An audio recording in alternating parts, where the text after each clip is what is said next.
for people like for the 10th time in one sitting? What is that call like? Oh, it's tough, man. You have to you have to maintain a level of professionalism, but we still get so many times where it's the same password over and over. It's like, dude, I reset your password 3 times yesterday. It's still the same damn thing. You start to have fun with it. You start come up with creative things, like just to kind of mess them a little bit. Like it's really tough to know that you did this 6 times already. And just the simple stuff we get, like I can't find my mouse clicker, stupid stuff like that. You're like, come on now, just reboot the computer, get it over with. It'll be there. Like I promise, like there's a lot of, we deal with some older people that just really are so inept at computers, and it's really difficult. It tests your patience, that's for sure. So, is it possible to do that GIF where they drag the computer to the recycle bin and the computer disappears? Has anyone ever called because of that? No, they haven't. That'd be a fun one though. You've got to be immune to that kind of stuff, man. Like just taking beating after, and it probably isn't even that to you anymore. It's just like conversation, the way that people speak to you. It is rough. That's why you guys saw me tweet the other day about having, sometimes it just drags me down, when you just deal with stupid people all day, and it's just like, and your kids are screaming and your wife is screaming and you deal with stupid people on the phone all day. You're just like, I just want to drive to Montana or some shit and just hide in a tent, away from everybody for a week, but oh, don't worry, stupid people will find you in that tent too. Stupid bears too. Those are called bears. Yeah. I have a funny story about that, about kind of customer service, I guess. I look, I respect every single person who goes and does that. So I'm certainly patient on my end, and I will be respectful always. But when I first moved to Austin, I was trying to hook up my internet at our new apartment. And it was like late at night. I don't know. We got in, it was like 10, 11 PM or something. And we just kind of wanted it to be hooked up immediately. It was ready to go that day. We just had to make the call. And so we go through the conversation of blah, blah, blah, this and that, where are you living, hook up here, hook up there, whatever. And then you had to do this special setup of going through the IP or whatever online. You had to type that into the computer and set in like a username and password. And the dude that was talking to me, I said, so okay, what's the password? And I had a difficult time understanding what he was saying. It was a bit of back and forth initially, and it was like and there's more to come after this, but ultimately it was like he kept saying password is password, and I did not understand. Like, I'm like, okay, but what is the password? And he said no, sir. Just so genuine and so friendly too, time after time. Like, sir, the password is password. And I'm like, oh, your jaw just drops to the floor. Like okay, the password is literally password. And so, sure enough, I typed that in and all's good. And we actually named our Wi-Fi network after that ever since. Over 5 years. That's you can find that in our hood of password is password. And I'm always curious if anyone has ever tried that out. So a lesson to all of you: don't make your password. Or 1, 2, 3, 4, 5. Same combination on my luggage. Right. I have to start off with a Spaceballs reference this early. I have not seen that movie in a long time. Needs to happen. Yeah. All right. Hey, what's up? We're live. It's the Open Bar. It's 9:30 Eastern ish. Just a little story. Start off the show. A little password is password, huh? Yeah. Hey, we might just have like a draft later about like, hey, what's your Wi-Fi password? And then compare it to a player somehow. I don't know. We'll come up with something, right, J Mike? Speaking of J Mike, how are you, my friend? I can tell you one thing: my password is certainly not password after this conversation. Hey, No, cooking with grease tonight, man. Feeling all right.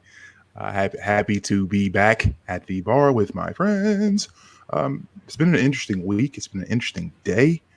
But hey, here we are. I'm thankful to be here with you guys. Thankful to, at this point, kind of get a glimpse of what my SFB league looks like, my division. Excited about the cookings and the comings and goings that we have for our charity league behind the scenes, and just a lot of things popping. So I'm excited to be able to get into some things tonight with you all. But yeah, this is good. How you living, Gabe? well, J Mike, you should really, take that opportunity to say exactly what this behind the scenes best ball charity league is all about. Like, you can't. What? The suspense. Okay, so yeah, let's get into it. We here at the Open Bar LLC, and by Open Bar LLC, I just mean Open Bar Podcast. DLF. The DLF Dynasty Addicts Podcast, Open Bar Network, Yep. whatever other entities that we own at this point. If you calculate as well. Yeah, I've seen a lot of tweets about people joining FTN. I believe we own that too, right? Is that true? I don't know that we own FTN just yet. Just yet? Okay, we have to actually get someone on from there first, maybe, and then it's ours. Because technically, their recent announcements, Ray Garvin, obviously, of DLF fame, Destination Debbie fame, I like that as guy. well as Debro. I like that guy. A couple of stand-up gentlemen. They've been guests, and they just were scooped up by the Fade the Noise folks. So I think we have our in. I think we have our in as it pertains to how we're going to take over them as well, and basically become majority partners there. But Right. yeah, that's another time for another day, perhaps later in this episode. We'll see. But the Open Bar Best Ball Charity League, we have a lot of the nuts and bolts tightened behind the scenes. And what that's going to look like is this. We're going to have two 14-team divisions. Essentially, each of them obviously having their own copies and whatnot. So you'll have the Gabe Gearing division, and then you'll have the J Mike division, and you'll be taking on us as well as representing a charity of your choice.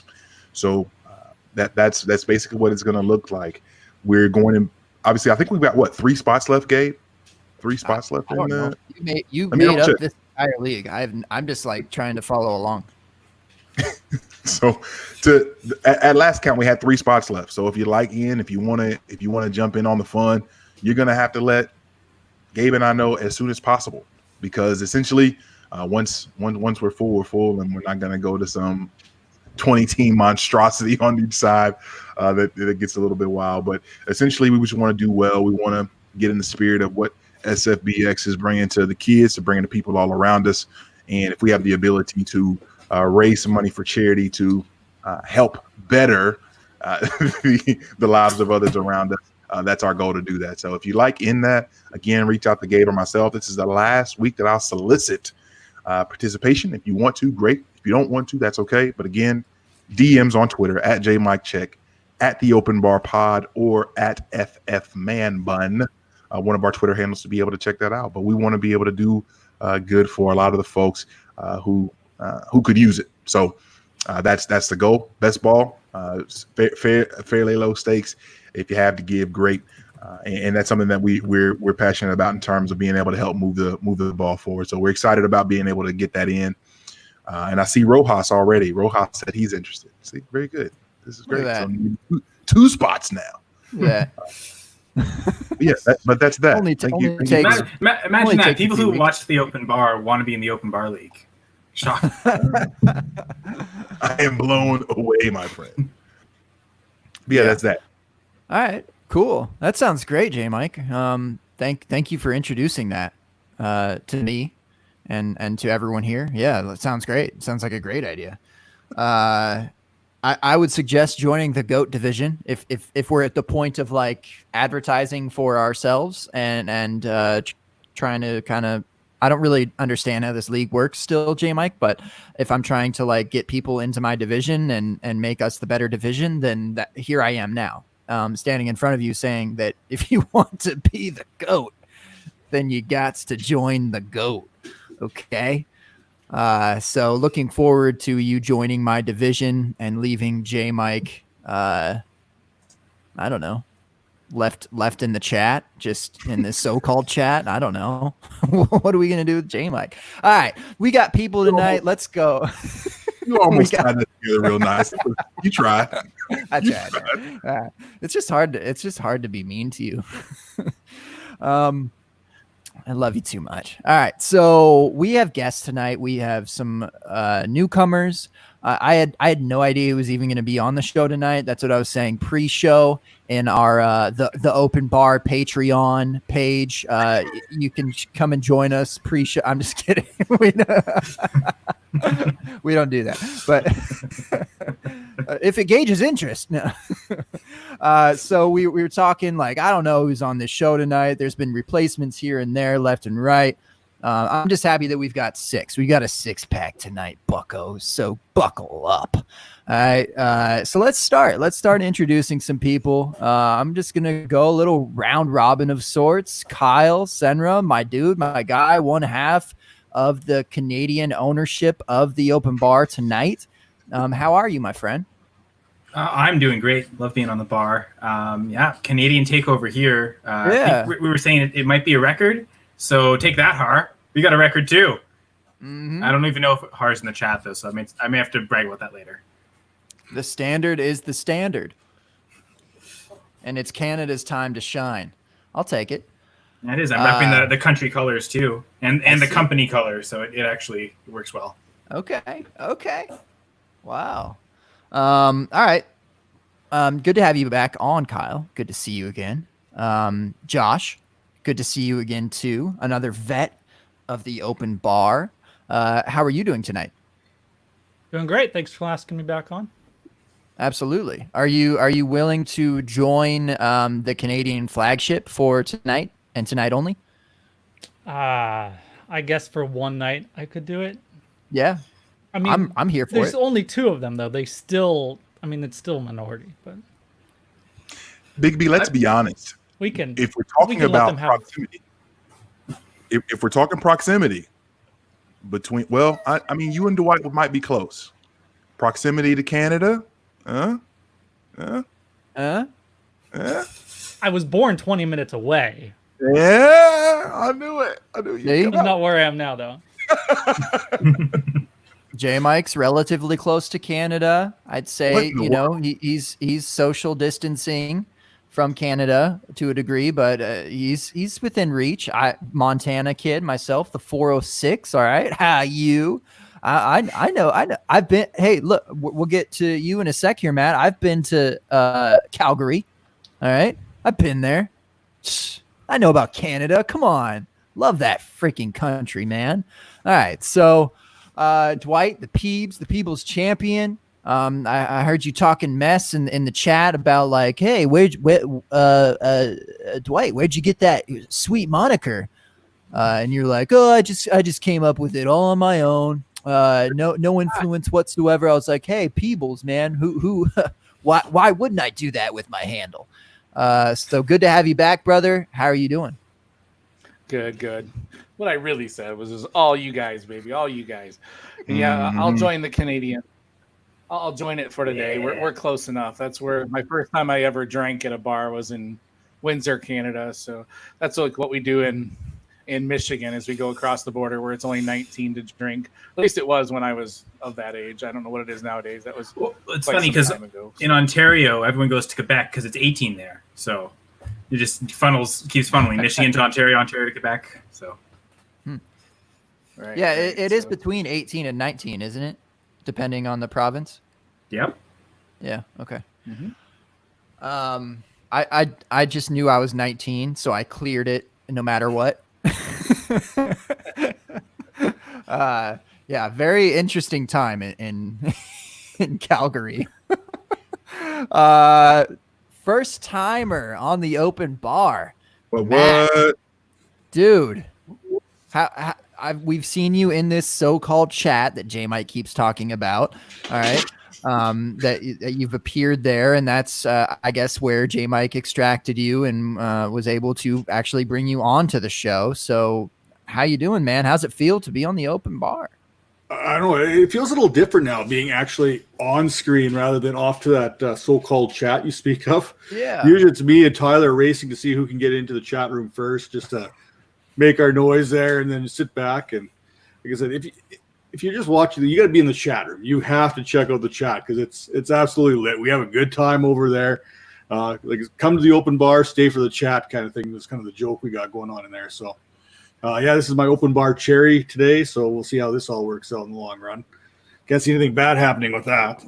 No, nothing bad has ever happened on this show. We've never gone off the rails. You know, we keep it straight or on the rails. Focused. Yes. Well, right. It was kind of funny because we're sitting in the pre-chat there on the DMs, and Josh is like, "Oh man, I got to change everything I prepared for," and me and Peoples were like, well, what are we preparing for?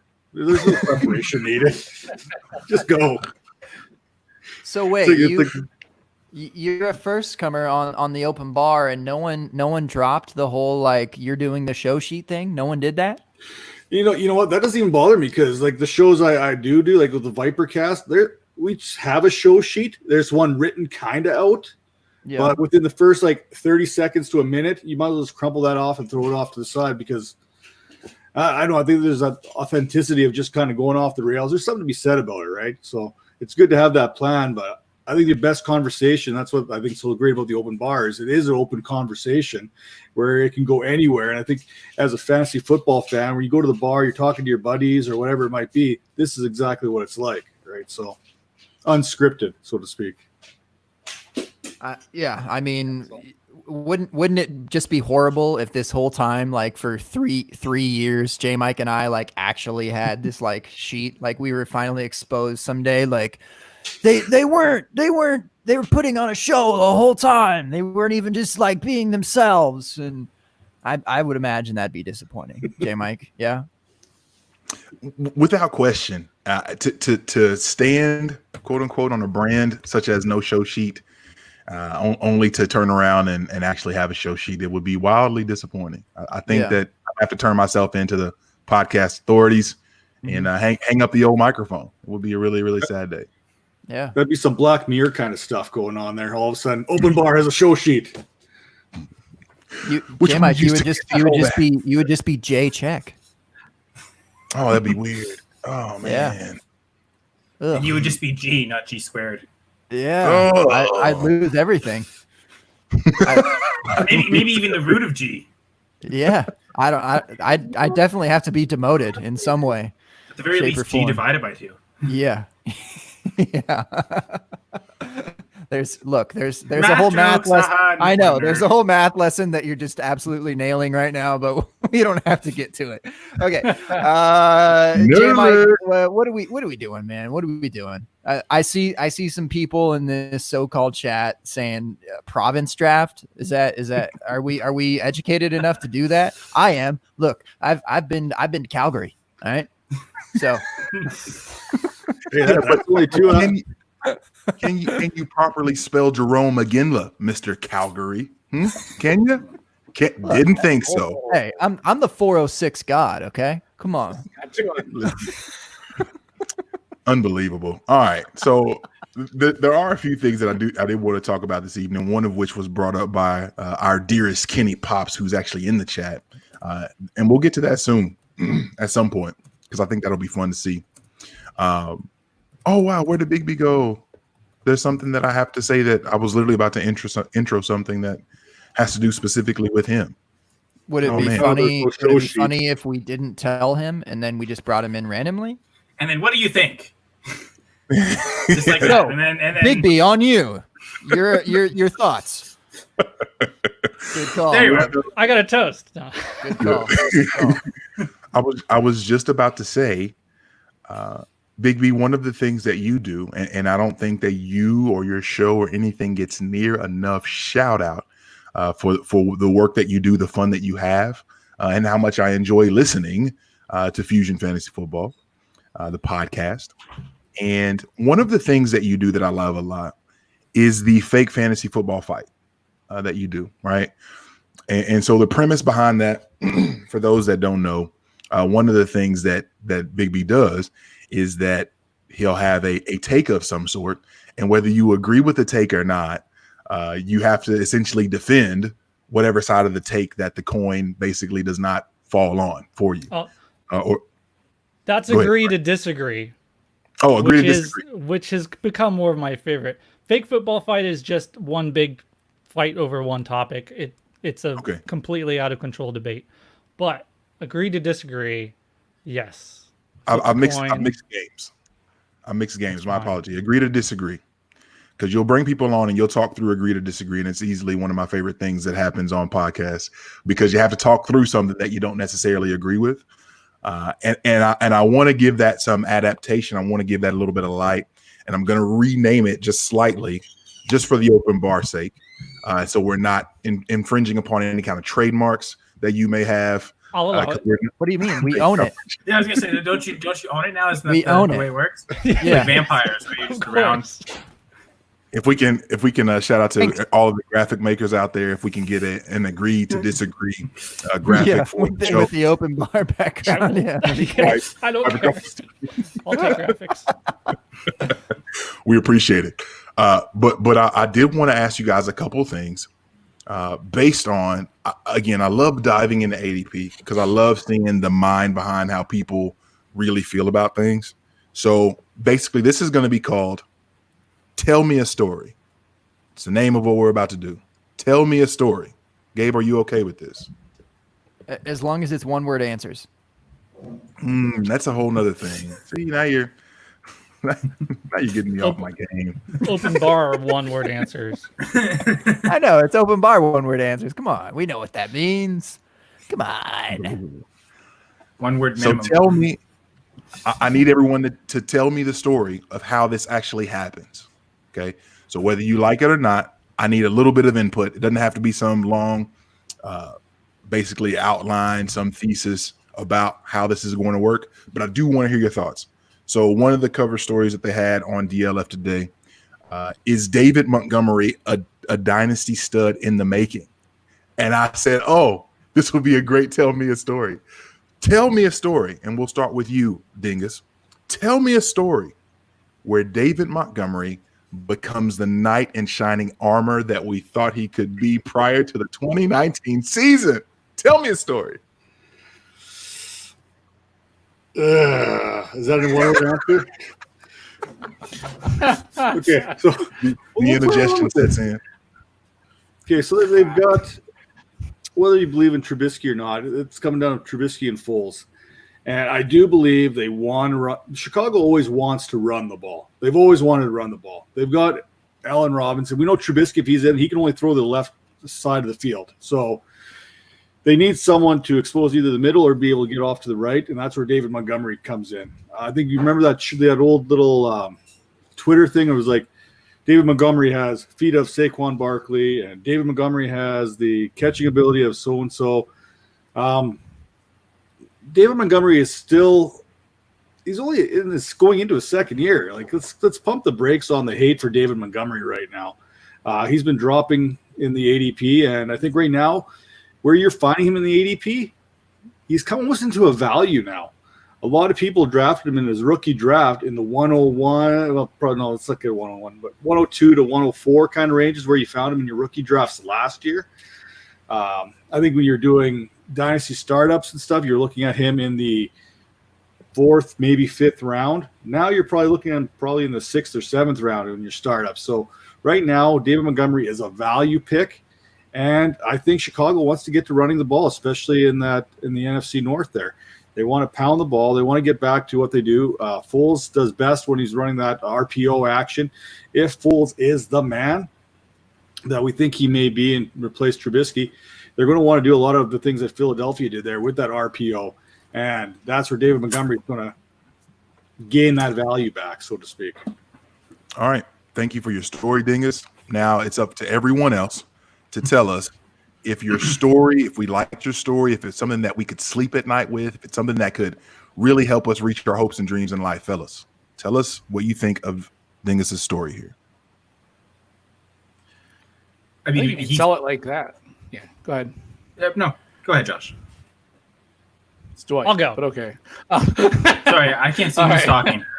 I'm looking at the wrong thing. I'm telling you, go ahead, Josh. Josh better go. No, I'm kidding. His hand is strong. All right. Anyways, no, I'm just kidding, guys. All right. If you put it that way, you've got to. I think you do have to agree with it. Just the value that he's going at. I don't know about 6th or 7th round, but he's going, easily 12, 15 running backs deep, and at that point, you think that's pretty much a screaming value and about where I would take him. I wouldn't go any higher than that. So as far as a value standpoint, I'm still not 100% sold. I like the talent. I like the opportunity, but I'm not quite sold, but I would be willing to take a risk at that point. So kind of where I'm at on that. Yeah, I think I agree. You mentioned the value is certainly there. I think really the only thing missing, I think, is that offensive line. And J-Mike, he didn't say it had to be this year. He just said he will be a stud. It could be 2021. And maybe by that point, the offensive line improves because they did give him a lot of red zone opportunities last year, a lot of carries inside the 5. If he could just get enough blocking to get into the end zone or capitalize a bit better, then certainly I think those touchdown numbers are elevated to the point where he'll almost be a stud or be in that stud status area. Section. Needed to nail that alliteration. I'm sorry. You gave your best effort. Bigby, what you got? I like it. I mean, it really depends on. It's got to rely upon Foles taking over because defenses were basically saying, "Please, Trubisky, throw it. We want you to throw it, please." So if Foles comes in, I like it. Fair enough. Gabe, I don't want you to go below your standards in this podcast. I know that you have a standard of like Cooper Kupp, Damien Williams, Miko Hollywood Harmon. Right. I know you don't like to stoop down to people like David Montgomery. So if you want to abstain from this, I get it. But did you want to add anything? It's a bit below my pay grade. I'm gonna be honest. Fair, no question. But I will say that the value ain't bad. He's RB2, back end of the RB2s for value. So no, but sure. Well, Brandon makes the best argument in the comment section. So you should have stole what he said. The Bears will be running 23 personnel with all their tight ends. So 1,000 carries. Yeah, he's bound to get 1,000 yards that way. There's no way he wouldn't be able to. You'd think the volume will be there, that is one of if you're going to go through the top, all the running backs in front of him and just base it off of volume, he would probably be closer to almost top 10 in volume or percentage of snaps or even or carries or whatever. Cause Tariq Cohen's probably just going to be on the field anyway, always. So, that's what people look for most in a running back for consistency is volume, and he'll probably get it. But they kind of have to, for him to be that running back 1, he's going to need to be on possibly a better team. I don't know if he can do it on that kind of team. Fair enough. David Montgomery is going as player number 52 in DLF's ADP. Player number 52. So was that beginning of the 5th round? Early 5th? Yeah, early 5th. Man, I find David Montgomery so interesting. I find him interesting. I'll leave it at that. Because I want to believe, right? Especially for the price, you want to be able to believe. And at this point, in most leagues, I don't know that anybody's going to come up off of David Montgomery at this point after the draft when they didn't take anybody. I don't know if anybody's trading you, David Montgomery, for a 2021 second. You're probably going to have to come up off of a 2021 first if you wanted him, and nobody's paying that right now. So. I find him interesting. What do you think, Bigby? I recently in a startup, I don't know, 2-3 weeks ago, took him at the 506. It just kind of looked like a value. I didn't really particularly like him, but it was the best looking running back, and I figured I'd trade him. I did. Traded him and my 2021 first for Kenny Golladay. Ooh, yeah. All right. I like that. I'm really high on Golladay Golladay for this year, though, too. So I think that's a really good move to help you score points and win this year. People love some Golladay, and Golladay is good. Don't get me wrong. Until David Montgomery outscores Golladay. On his 1,000 carries. It was tiered PPR, and he was the number 2 wide receiver last year in the scoring. I don't think he realized that. Whew. See, big B on it. Know your rules. Know your rules. Dwight, are you ready for your story? Are you ready to tell us a quick story? Yeah. Or as Zach said earlier, tell me a short story. Okay. Currently, again, I'm referencing this because I find this hilarious. Obviously, we saw that Dak Prescott got signed his franchise tag, and people are rejoicing because, hey, at least we don't have to worry about Andy Dalton coming in and ruining things for people. So Dak Prescott is able to lift essentially that offense and bring us 3 top 24 wide receivers. Tell me a story of how Dak makes history and does something that only Peyton Manning has done. Here we go. Once upon a time, not long ago. Oh, we're not doing Slick Rick. All right. I like that though. Shoot, man. All right. Man, that's a tough one for me to sell. I don't see that happening, but let's see. You're really bad at this, Dwight. Really bad. I am so convinced. Thank you. All right. Tell me more. So, I agree. all right. This I is agree. very intriguing. All right, Suspense. Cowboys did lose Witten. They did lose Witten last year. You'd think that Zeke wouldn't be quite as involved in the passing game, especially with that talent there. So not only does he have Amari Cooper, who will be, obviously the target hog, the target share leader. Gallup was up there as well last year. So I see a point where there could be, I think both Gallup and CD could both be 2 like lower end wide receiver 2s. They both could get 100 targets feasibly and still have, a decent amount of catches, 70, 80 catches, close to 1,000 yards with 8 touchdowns. Would probably get them low wide receiver, maybe less touchdowns, give them low wide receiver 2. So there is definitely a world where they could easily do that and just, not have one totally dominant wide receiver 1, but have a lower end wide receiver 1 in Cooper and then a couple wide receiver 2s in Lamb and Gallup. So there's enough targets to go around there easily. Yeah. Fair enough. I don't necessarily believe it, but yeah. Just had to add that in at the end. Gallup's gone, baby. Trying to save face. Come on. Stand by your story, Dwight. Cobb too, Taz. Yeah, good one. Okay. So what do you guys think of the story? I mean, I think I believe in the message a little more than the storyteller. So I guess I would have liked to have added details to the story. One element I'm thinking of is the defense. Maybe Byron Jones proves to them that he was the one they should have paid and not Amari Cooper.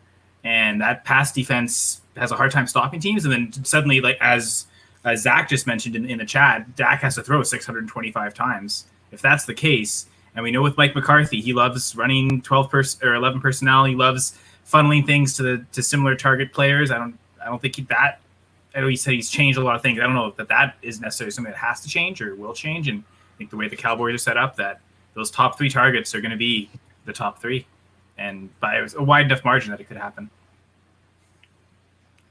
All right.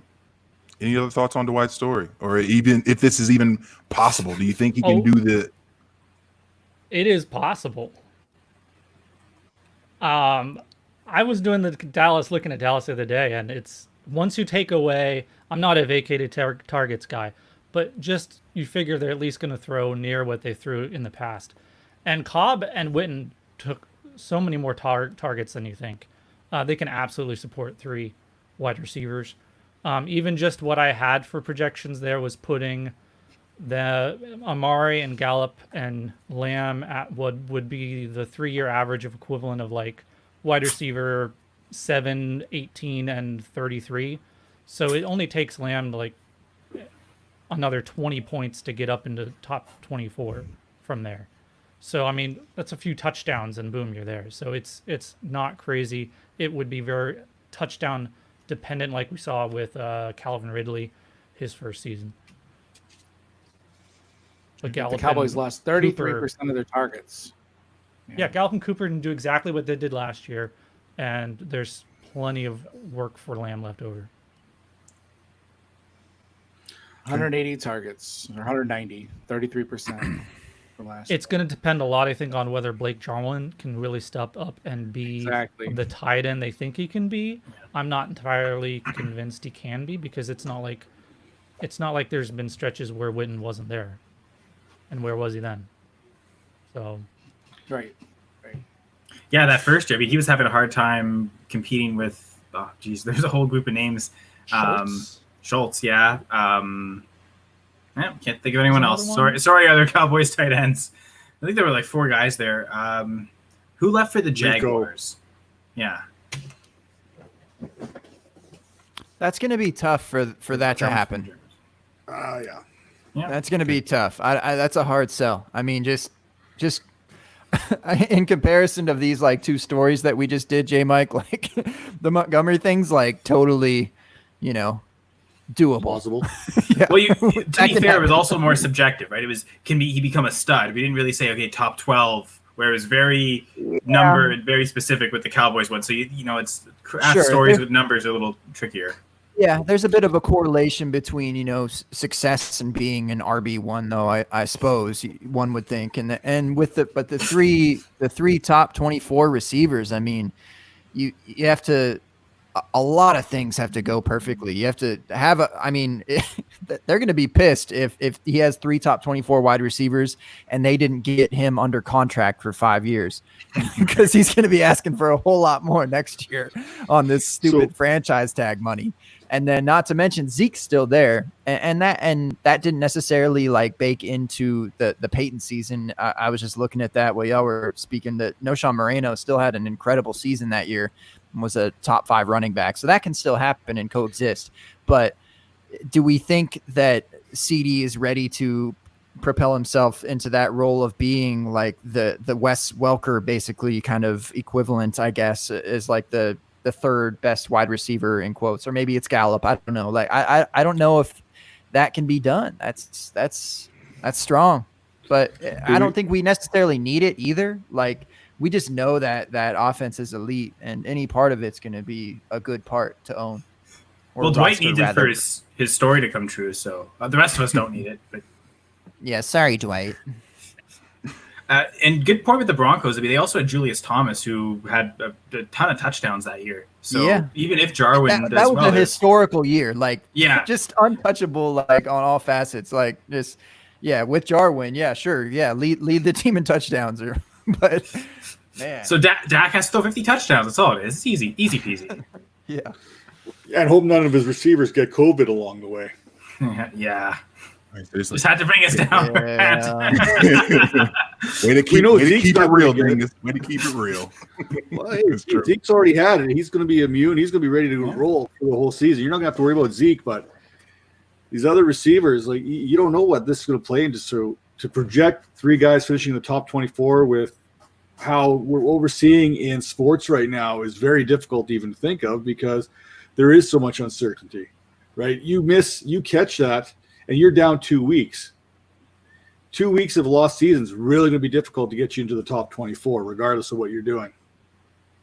I mean, it's 2 weeks at least, right? So not to mention any kind of recovery, not to mention any kind of residual issues that you might be having. There's a lot going on there with COVID, right? And Dwight, I gave you a near impossible story, near impossible, I guess, rubric to work with. And the only reason I did that is this: it seems like on Twitter, we've read a lot about, obviously, Amari set to be an awesome piece this year. We're looking at CeeDee Lamb, people thinking that he can come out the gate and flirt with top 24. And I've also seen pieces already that talk about, hey, don't throw Michael Gallup in the trash. He's still going to end up being fantasy relevant for our teams, right? And I agree with a lot of that. But the question then becomes, okay, how relevant are all of these guys going to be when last year Dak threw the ball near 600 times He threw it for near 5,000 yards, and he's got Mike McCarthy coming in, who we know likes to air it out as well. All of these things are coming together in such a way that make me think, do we have to push our chips in on one or two of these guys and kind of sit another one to the side in whatever format that we're in, specifically Dynasty, but even in whether it be redraft or whatever else? Specifically for the cost, I find them interesting, but you're looking at, if you want all of the pieces, maybe Dak is the answer in terms of trying to get Dak on your rosters. Or maybe it's a case where you're looking at, hey, I'm going to go ahead and push my chips in on Gallup now because everyone loves CD. Or, hey, you know what? I know that we're kind of minimizing what Amari's going to do, but I think that he can shoot his way up the charts. I find the entire Dallas offense to be something that, for fantasy, could really reap some serious rewards for our teams.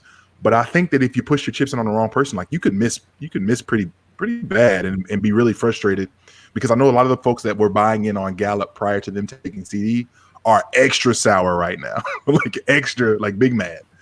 And so just like myself, I'm one of those people who was really buying in on Christian Kirk prior to the Hopkins trade. Lesson learned, that stinks. But I find the Dallas offense to be a lot of fun. So that's why I asked that. So Dwight, you were the victim according to the order on the screen there. So I apologize.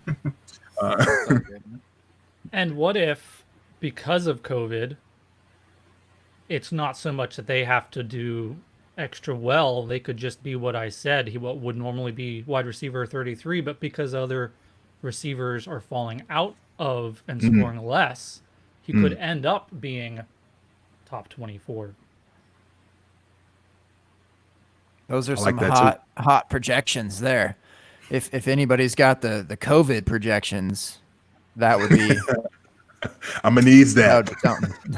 He's not giving it to him. So. Peter's in the chat. Let's ask him the year-over-year viability of the COVID stats. Yeah, Peter, I know you got a spreadsheet for that in your database. Yep. Give me that R squared, son. Right now. COVID squared.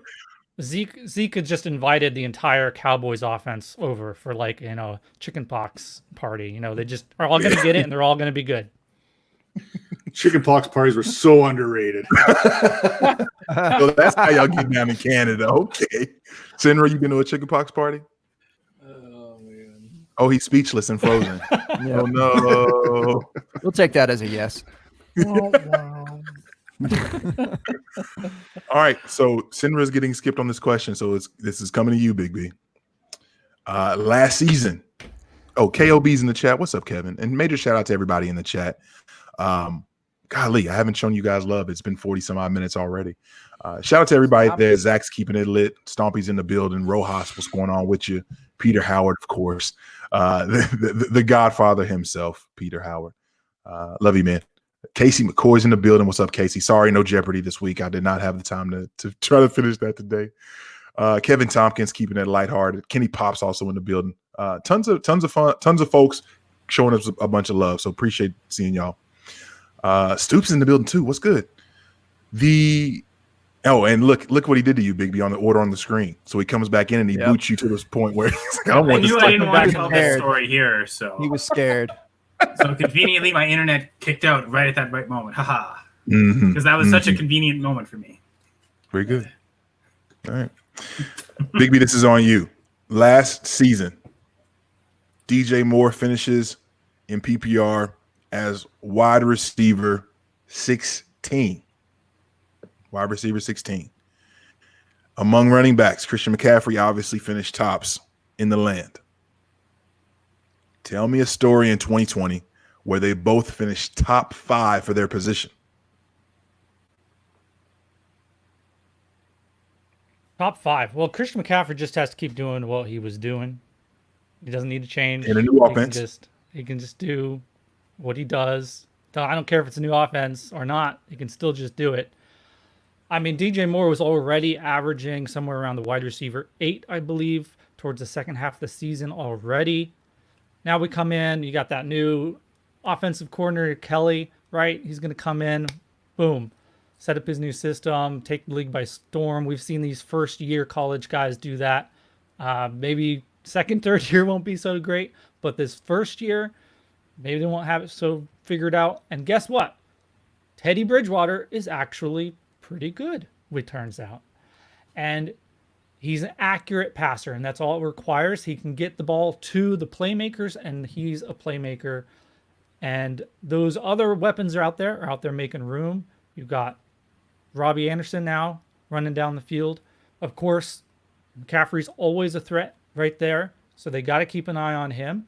And it leaves just tons of room for DJ Moore just to make plays.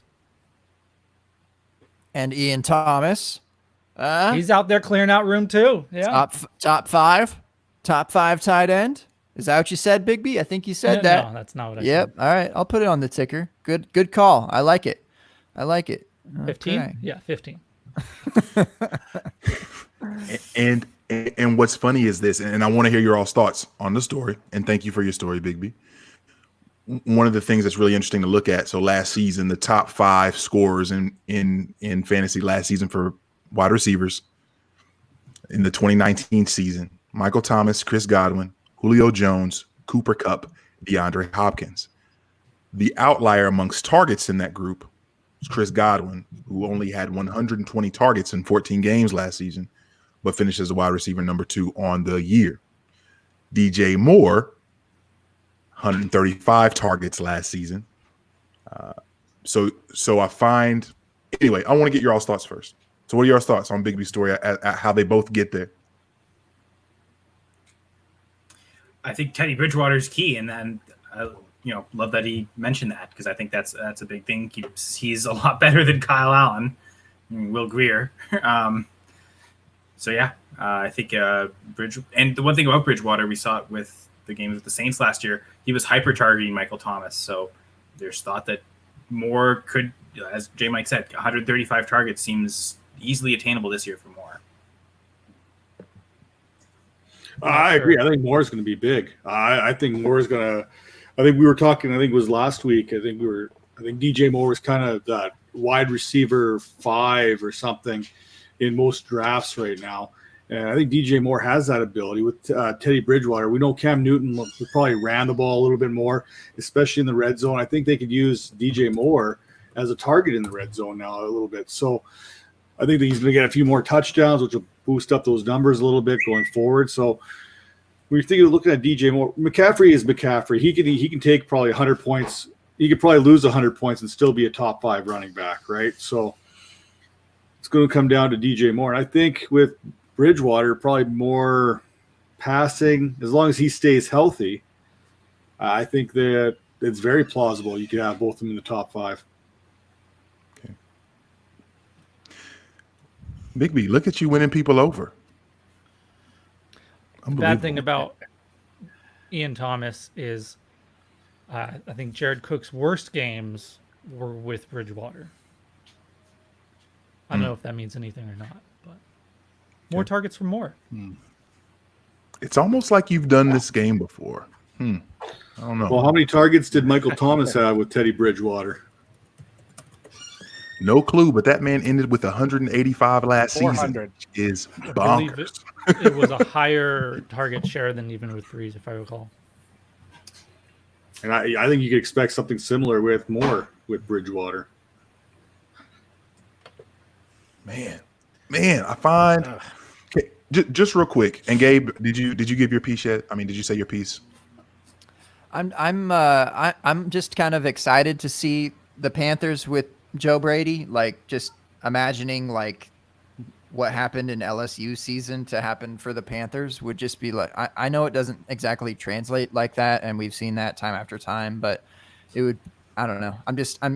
I'm always intrigued from a great college mind and a great college football team season to have a part of that piece go to the NFL. So I'm ready. Okay.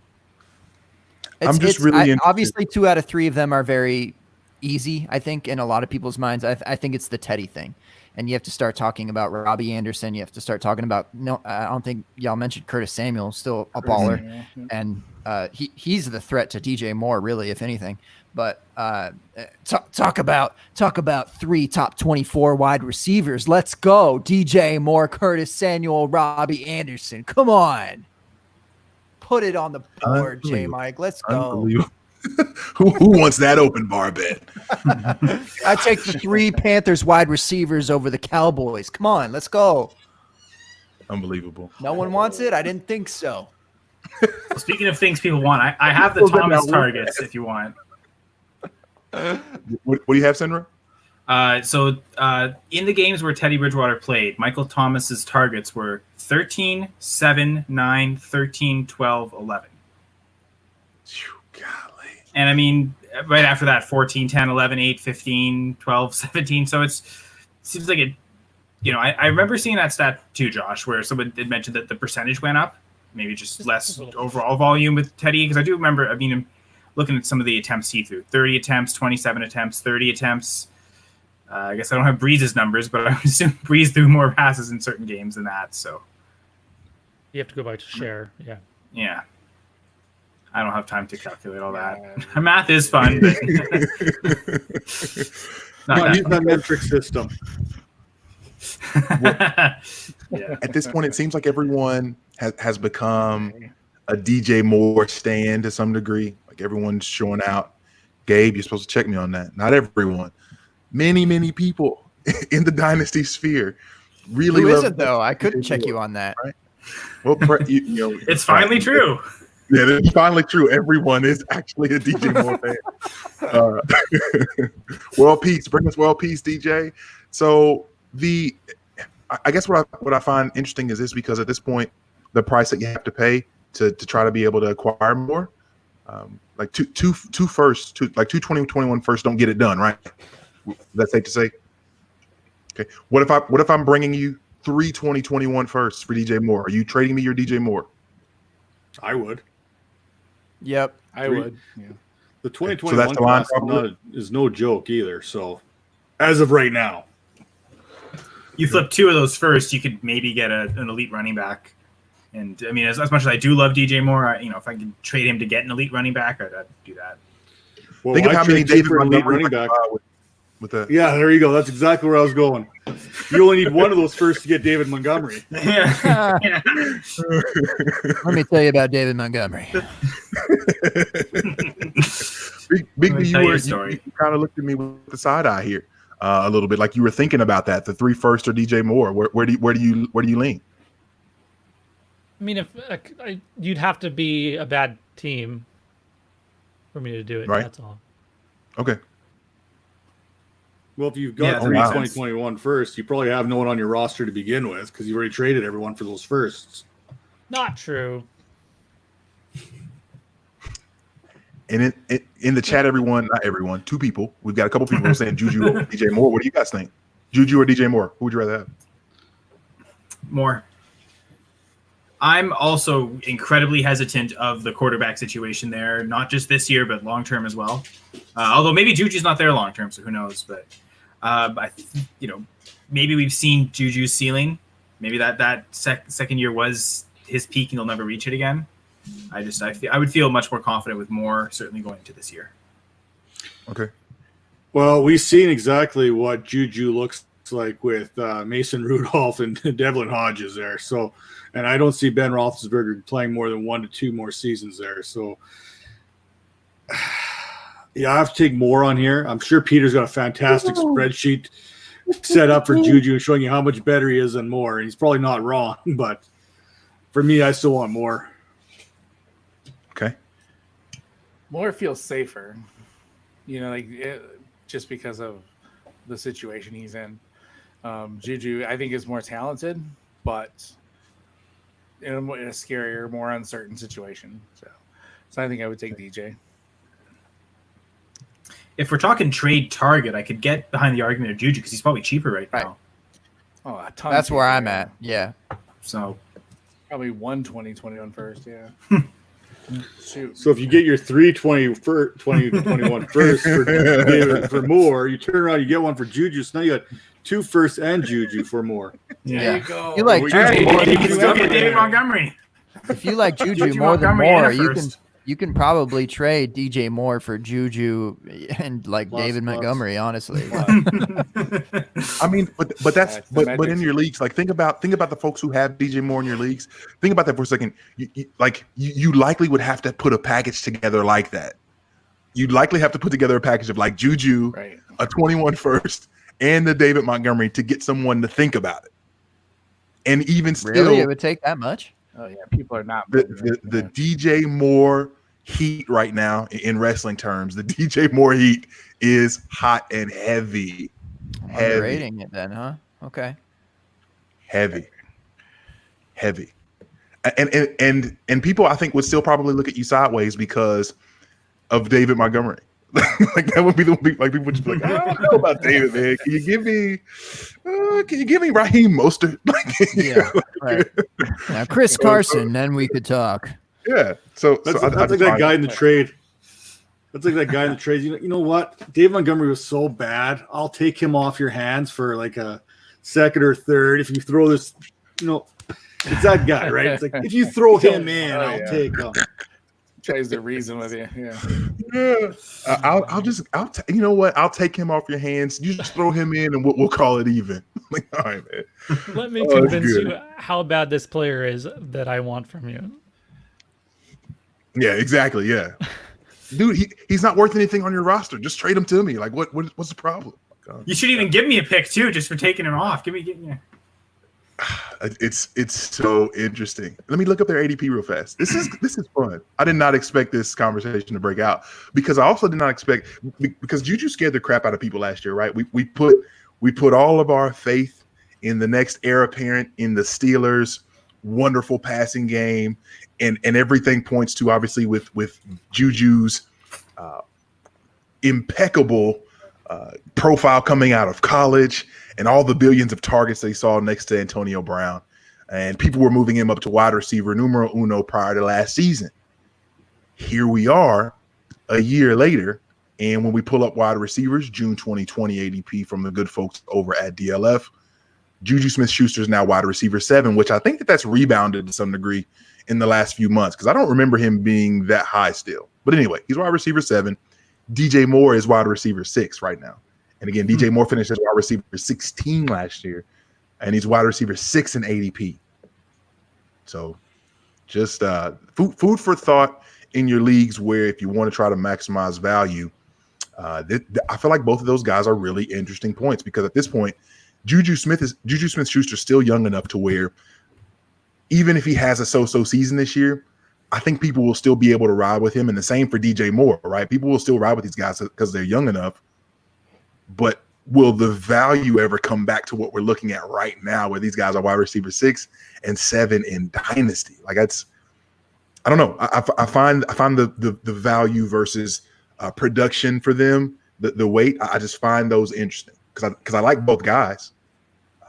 How's Juju going to do anything next year with all the Deontay Johnson hype? Isn't Deontay Johnson going to catch like 180 passes next year? That leaves Juju with maybe 8 targets. There are people talking about how much they like Deontay over Juju coming up this season. So I don't know. I'm just saying this is an interesting time for both those guys. Incredibly interesting. We know how Matt feels about that. Yeah. Well, it was funny. I could send you the picture. It's like remember a couple weeks ago we were talking with Sal there, and when the Raiders drafted Henry Ruggs, his reaction, my reaction were like both the same. It's like like that Fix Auto kind of commercial, right?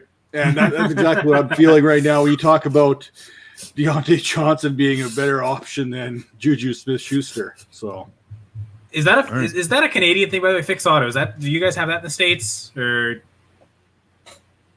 I've never heard of Fix Auto. Heard of it. So okay. I guess it is a Canadian thing. All right. Yeah. I never know what is it just us or yeah. So it's a good parameter. Come to the open bar, find out what's Canadian, what isn't. Well, 90% of my TV is American, so whenever a Canadian commercial or something gets in there, you don't even notice it anymore. Yeah. We're gonna have to bust that out the next time. That game will be called Is This Canadian? And that'll just be it. Like it'll just be a list of a bunch of random stuff. Is this Canadian? Very good. Last story here, Senra, and you get to have the build your own burrito bowl here. Big B, I was going to give that honor to you earlier, but then Senra stepped out and basically I was being polite. And that's why I interrupted Jake Mike just now to say how polite I am. That's irony, folks. They're another lesson I know Gabe wants me to teach people. Strong in the polite game. All right, so check this out. June ADP has it this way for the tight ends. George Kittle, tight end 1. Travis Kelce, tight end 2. Mark Andrews, tight end 3. Evan Ingram, tight end 4. Zach Ertz, tight end 5. Tell me, again, Kittle, Kelce, Andrews, Ingram, Ertz. Tell me a story where none of those 5 guys are tight end 1 this season. So I think everyone sit down. Let me tell you a tale. Be more dramatic. Okay, I'll just be funny instead. So you got to look for a breakout tight end. It would probably have to be an ascension similar to what we saw from Mark Andrews, kind of come out of nowhere and just totally capture all our hearts in a ton of targets. More importantly, targets, because it doesn't really matter what we think. It matters what the NFL teams think.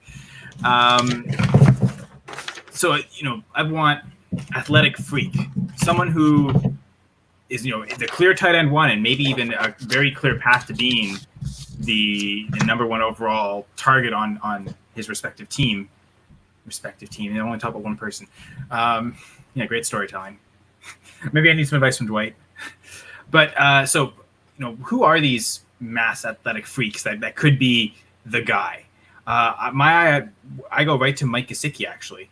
I think if he and I think that the way for Gesicki to go to success early is if Tua Tagovailoa gets as many starts as possible. Because we've seen Ryan Fitzpatrick. He loves targeting outside receivers. I love Fitzpatrick for Parker this year. Got a few Parker shares, so really hoping it in that sense. But I think if Tagovailoa gets in quickly, he could look to Gesicki as the number 1 guy on that team. We don't know how he's going to target. Maybe it's still Parker. Maybe Preston Williams comes back and it's him. But I think there's probably just as much chance that it's Gesicki. And I thought Fetch was a thing. Barrel, by the way. So I didn't think I had to contribute on that. But yeah, so my story is that Mike Gesicki is the tight end 1 overall, thanks to we'll say 200 targets from Tua Tagovailoa there. That's not an over-exaggeration.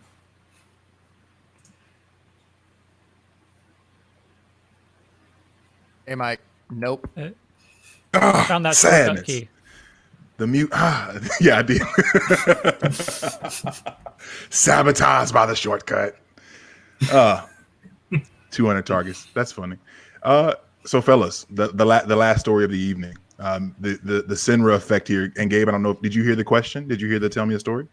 Was unable. Okay.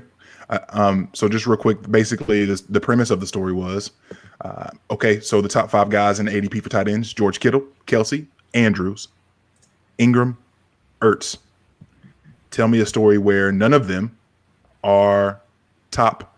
Where someone else finishes as the number 1 tight end aside from those 5 guys. So the candidate that was thrown out was Mike Gesicki. Guys, what do you think? Gesicki, obviously that would be an incredible ascension for a guy who right now is actually ADP number 12 tight end. So I'm not sure how far-fetched that is, but let's talk about it. Well, I'll go ahead and I'll start us off. Last year, if you look at the point, I first off, it's 2020. Don't discount anything right now. That's a fact. That's a fact. Base case no matter what your rankings are. It's 2020. That's the only argument. That's it. We're gonna have like lavalanchulas and sharknadoes all happening all at the same time here next. But maybe it's not Gesicki, but Darren Waller, even though things have changed in Oakland, he was the number 3 in scoring last year.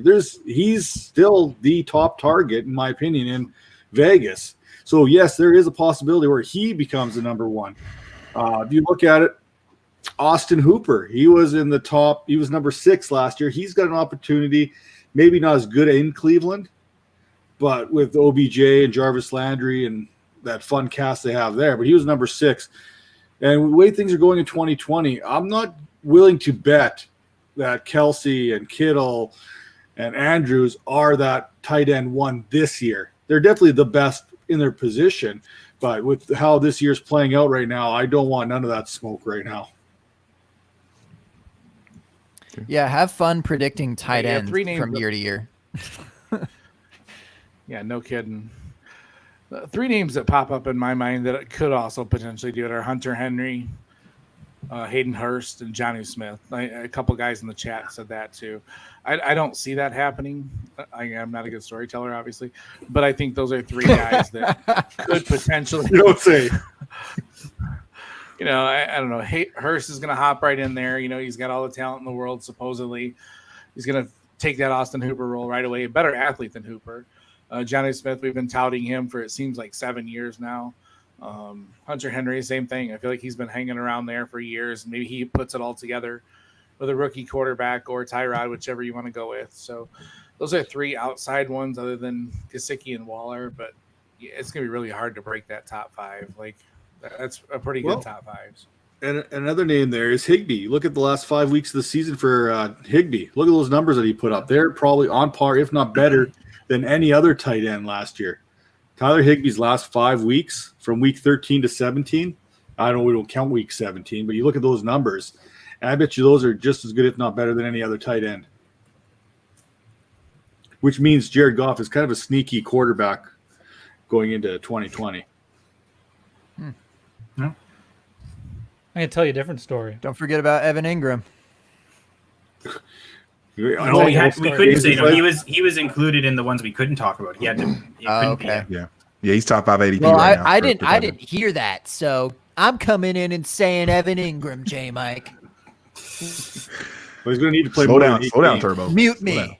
Slow down, Turbo. Come on. I didn't like any of the names that were said. So here's what's going to happen. So Dalvin Cook wants a new contract, right? Here's the problem. They got to come up with that money from somewhere. So what they do is they cut Kyle Rudolph, sign Cook, BC, Tajay Sharp. None of these guys are cutting it. Justin Jefferson is a rookie. He just can't come. He just can't quite get the hang of it in time. Next thing you know, Irv Smith is basically their wide receiver too, getting peppered with their short targets up the middle, tons of touchdowns. There you go, Irv Smith. I actually think Braylon Addison's going to be the number 2 receiver in Minnesota. Okay, I'm kidding. I don't even know if Matt knows who Braylon Addison is. Big B, it sounds like we've got our first open bar bet of the evening. Ooh.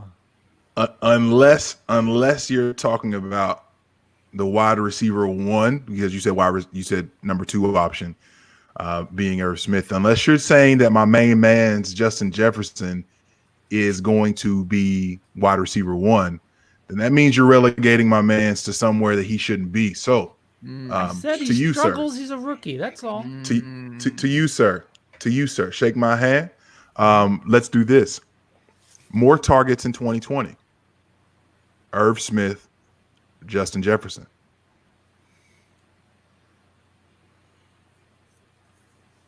The entire story is contingent upon Kyle Rudolph getting cut by the So if Kyle Rudolph is cut, if I will shake your hand. If Kirk Cousins plays a certain number of games, no, I will leave it at that. If Mike Zimmer wears sunglasses for this many times the year, fair enough. But Thielen will get more targets than Jefferson. I want to. Yeah, I'm not arguing that. I won't argue that. I wasn't sure what you were trying to say. He was the one. No. Okay. No, not at all. I'm not arguing that at all. I want to correct this here. We see here from Spaceman. Tony Gonzalez is younger than Hayden Hurst. That's a lie. We know Hayden Hurst is older than Tony Gonzalez. Tony Gonzalez still looks good, man. He still looks good. Gosh, that's hilarious. Hooper is going to be at the beginning of the season. Austin Hooper will be 25, and Hayden Hurst will be 27. It's crazy. That is so weird. That's crazy.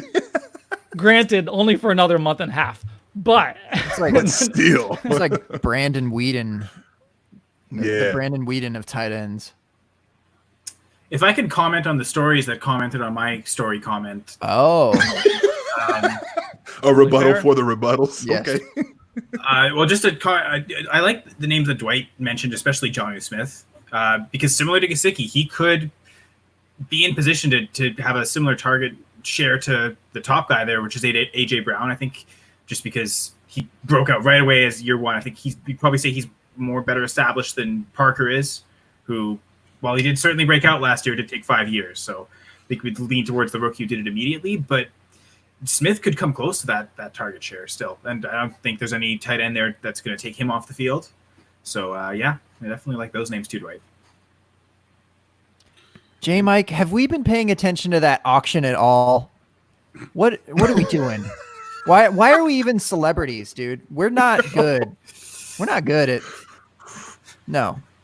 To be fair, Shane Manila and his kept saying, "Okay, why isn't where are we in the draft?" Shane, it hasn't started yet. Yeah. It was a week later. Okay, who's up? Hasn't started yet. So I don't know which is worse, but that was funny. Oh my goodness. I've been nominating J Mike like we, talked about, but I think the nominations that I've made have already been completed. Oh no. One of these days we'll be really good at this whole hosting an eliminator thing. Yeah. There's eight completed auctions already. What are we doing, J Mike? Come on. Let's get up in here and make some bids. Yeah, shout out to Aaron. He in the so-called chat. He had that up there. He was who was he gonna nominate? Who's he gonna nominate? Ebron. Yeah, okay. Yeah, Ebron. I hate thinking about tight ends because it just reminds me of that 2 tight end league that we were in, and ugh. All right, what's the next story, J Mike? Do we have more stories? What are we doing? Whose story was it last? I missed the last one. Was that Kyle's story? It was Sinra's. Yeah. All right. I yes, and that it was just for our guests. However, I would actually love to give you an option for a story here. Are you ready, dude? Yeah. Who do you think I am? This is by far the likely the greatest moment for me in open bar history. So I'm glad that you all can be a part of this momentous occasion. He's trolling me. He's going to start talking about Cooper Kupp or Damian Williams. This isn't fair. Wide receiver 16 in June ADP, Cortland Sutton. Williams. Wide receiver 17 in June ADP, Cooper Kupp. No. Wide receiver 15. Wide receiver 15 in front of them, Calvin Ridley. So Calvin Ridley, Cortland Sutton, Cooper Kupp. You're the worst, dude. Tell me a story, and I'll let you choose your adventure.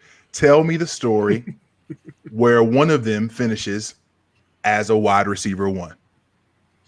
I get to choose? You can choose. What I'm being kind. You're welcome. But no. But you have to tell me how. You have to tell me how. You have to tell me how. How? How? I need to know how. How hard would it be for Cortland Sutton to do that though? It's a lock, right? It's a Drew lock. Yeah, it's a Drew lock. Nothing's a lock with Drew. He already had his 1,000-yard season. I mean, like, what more do you need from him? I know that only you need about a lot more to be a wide receiver. Yeah, I know. About 20 to 25 of those do that a year, but he did it in year 2. All right, go ahead and hit up our boy PA Howdy and see what that looks like when a receiver breaks out in year 1, year 2, whatever. I don't know what the breakout threshold is. I'm sure he would consider year 2 his breakout, but that's good things coming in the future if I've ever heard of anything. Sure, Jerry Jeudy, that's a human. He exists, but Melvin Gordon, not Austin Eckler, Philip Lindsay, those are guys. Okay, what are we talking? Noah Fant, come on, all right. He is the he is easily the dude to get the most targets on that team. He's just going to be peppered, all right, left and right. The 1,000-yard season is the obvious part, okay? But it's not going to take much more for him to get into that zone of a wide receiver 1. I don't have it pulled up right now as to where he finished last year, but I would imagine it was relatively close. Not wide receiver 19. I'm getting right here with just overall points. So, they were kind of in. They didn't have a consistent year, between Flacco and Locke. Kind of not having that one dude that they could build a rapport with. So now it's time for that Locke Sutton connection to happen. And boy, howdy, if my Suttons aren't busted by the end of this year, I'll resign from the open bar. Oh wow, you're really actively trying to sabotage your way out of this relationship. Unbelievable. Little Unbelievable. Okay. I feel like that one's a little bit easier though, like at least for me to make the case, because I'm obviously a Sutton stan. I've been talking about Ridley not being a wide receiver 1 and his ADP being too high. And there's the Evan Silva pump, and I get it. Like I think the volume is there enough for him to be a top 20 wide receiver, but I don't see why we're putting a floor at Evan Silva, a floor at wide receiver 10. Where'd you say he was in ADP, J Mike? Wide receiver 15? Whatever. No, for Ridley. 16, 17. What? 15, yeah. Yeah, whatever. Like that's plenty high. All right. So the price baked into it, and I guess you're kind of accounting for something more to happen with Julio eventually departing the Falcons. I'm not sure, but I'm not with it. I'm the price. I think he's gonna have a fine season, but I don't see why I would draft. I've said this time after time. I typically don't like to draft players in or around their ceiling. So wasn't Cooper Kupp already a top 12 wide receiver last year? I think he had something like 94 catches, 134 targets, 10 touchdowns. Even if you take touchdown regressions into the factor and give Robert Woods some of those touchdowns, I think he's still, as well as Sutton, easily top 12 wide receiver next year. I just didn't want to say his name, just didn't feel like it. He had a few games over 20 points, and then the rest were like wide receiver 2 numbers. So he had a wide receiver 1 season, but I don't know. I think yes, it's doable, but blech. I want to come at you first real quick. So I tried to graciously give you the platform for you to not let your bias show. Pull your pants up. Your bias is showing. I said it can happen. We talked dynasty. We talked dynasty. That's the one you chose. Courtland Sutton last season, wide receiver, 19 on the year, 125 targets, which puts you in that really weird area of targets where it's a ton of people who are doing a lot of really fun things in like this 130 to 110 range. A lot of guys that a lot of people like. In ADP, he's wide receiver 16. And essentially, they did nothing but upgrade all of the positions from a season ago. So get Deshaun up out of there and all these other beautiful human beings that the chat threw out, the Tim Patricks, the Troy Fumagallis, the Jeff Bowermans, Jake Butts. Getting all of these beautiful human beings, as you said, up out of there. And they give you Judy, they give you Hamler, they give you Okwuegbunam, they give you Melvin Gordon, our man, Melly Gordon. And you want me to believe that Courtland Sutton is about to rocket ship to wide receiver 1 status? I don't think so, Gabe. I didn't like your story, and I wasn't convinced. Anthony Miller 2020. Let's go. Okay, Dwight. look, you just talked about Deshaun.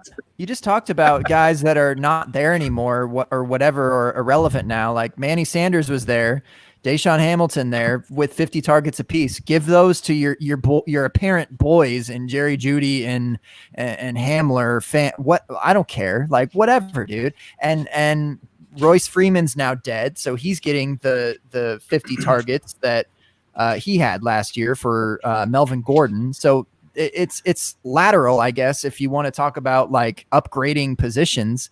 But the thing is, this is not peak Courtland Sutton. This is a breakout, but he is still ascending. It'd be one thing if we were into year 4, 5, 6 of his career, but we're still ascending here, bucko. I don't know if you've seen Courtland Sutton play football before, but boy, howdy. Get out of here with Anthony Miller. Come on, man. What do you're going to trust Trubisky or Foles? I don't care who. And you're going to trust Miller to be what? Okay, I'll give you a handicap. You set a handicap for whatever you want with Anthony Miller, or I'll take the I don't even know. You're all flustered right now. I don't even think you can Anthony gather yourself Miller? right now. How did you say Anthony Miller? Why would you even say that? Because you can have him for 100 spots later. For what though? For what? Like, what are you getting out of that? I'm just really glad Mitchell you all can watch Trubisky. the spontaneous combustion of my main man, Gabe. And there's still right Allen Robinson there. Okay, they have the 10 tight ends that were aforementioned. All right, we still love those guys. Tariq Cohen is the second target on that team. It sure as hell is not Anthony Miller, J. Mike. Okay. Let's get back on topic here real quick. Okay. If I've learned nothing else from Peter Howard, it will be two things. One, you can be incredibly rude to people, and still being someone who obviously doesn't necessarily mean to be rude to people, but still garner lots of love and endearment from people, which Peter Howard taught me that. The other thing Peter Howard taught me is that I love you, Peter. I'm just clowning. The other thing that Peter taught me is that targets are earned. You have to earn your targets. You have to go in and take your targets. Last season, with the elite Joe Flacco and the unlockable Drew Lock, Courtland Sutton gave me wide receiver 19 with doo-doo butter around him. I don't see how he increases his target count from a year ago. I don't see it, Gabe. I don't see it. I'm angry. 85 targets for Anthony Miller last year. 104 targets for Tariq Cohen. Listen to you filibuster. You disgust me. FF filibuster, boy. Better than FF fetch, which apparently I am now. So you are. You are FF fetch. I'm gonna have to go fetch that. It's there. I'm sure it's there. Every time we come up with one, it's always there. Yep, still available. Imagine that. How could no one want this amazing handle? I guess it is an alliteration. I should want it. Darn. Well, I'll help you out here, Gabe. So, with Drew Lock under center, Courtland Sutton's targets per game was exactly 8, which was slightly up from what it was before with Joe Flacco and Brandon Allen, who, some great quarterback play there. Sorry, forgot to squeeze that in there. Yeah, I know, right? How could anyone forget Brandon Allen? Jeez, first off, Courtland Sutton's the only one tall enough to catch a Drew Lock pass, okay? Big Max. Fan's pretty tall. Oh, Okwebanam too. They're both pretty tall. Actually, one thing that was mentioned was Deontay Spencer, another former CFL receiver taking over the league. So there you go.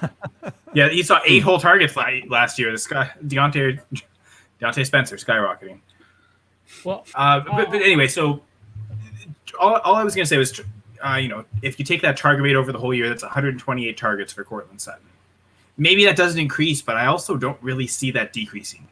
And with more talent, the catch rate may improve. So even without an increase in targets, I could see Sutton having an increase in production. 57% catch rate. How gross, Gabe? 57? That's all your boy can do? Unbelievable. It's like Corey Davis. I believe Matt was just mentioning he wasn't tall enough to catch Drew Lock passes, so it sounds like it's not a Sutton problem. Cold hard facts. But it is nothing but facts. Whether it's Sutton's fault or not, it's a Sutton problem. I'm just kidding.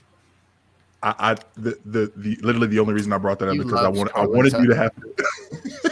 I do like Courtland Sutton. I can't hate. Yeah, we are in a vampire league together, my man, and we picked Courtland Sutton over Cooper Kupp.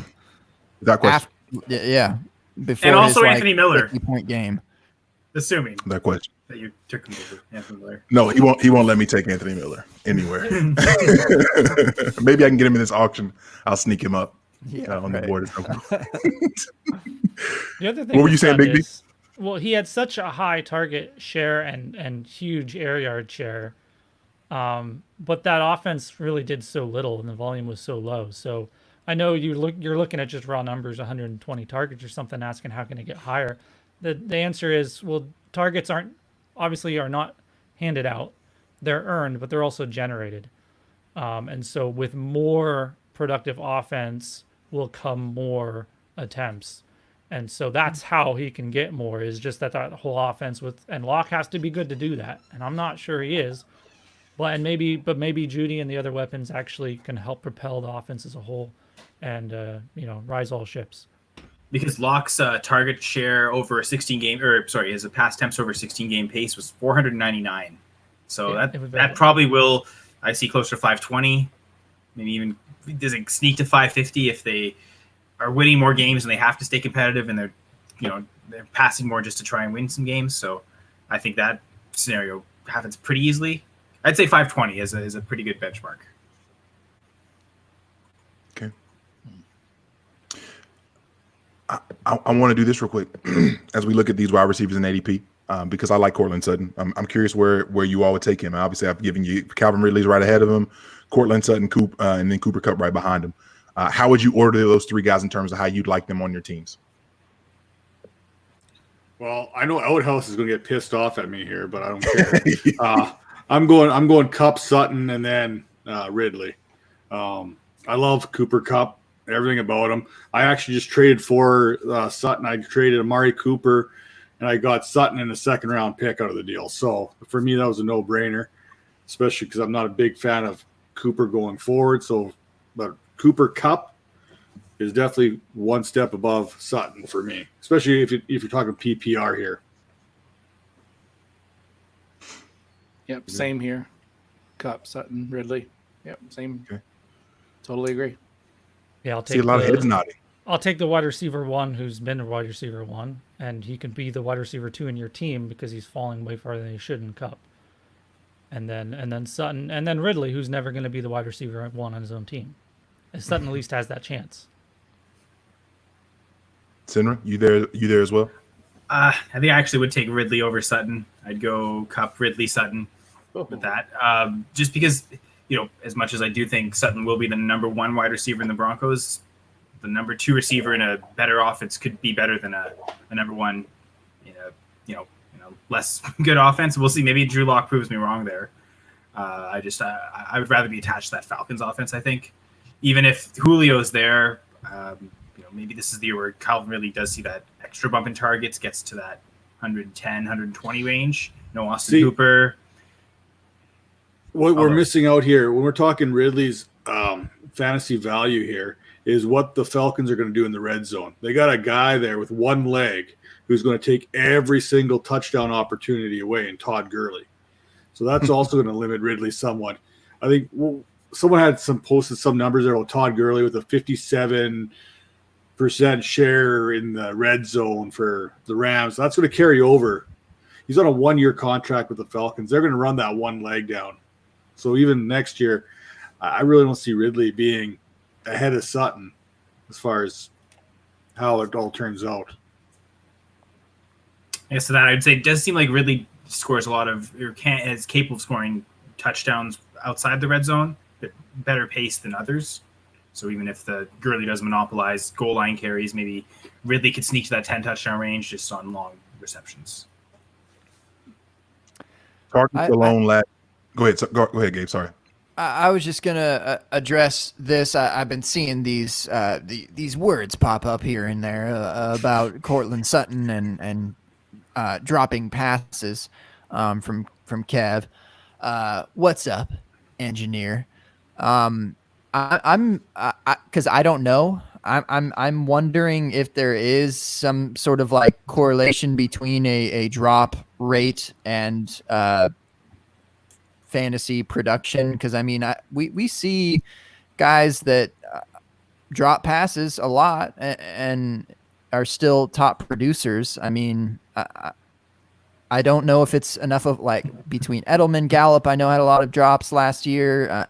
They always talk about it with Odell, even Devontae Adams. I mean, all these guys that we still find elite, and I guess I'm unsure of the percentage, but I know that there weren't many from Sutton. So I'm just curious, maybe that's for another time or another tweet, but I'm curious what the correlation is between drops and fantasy points.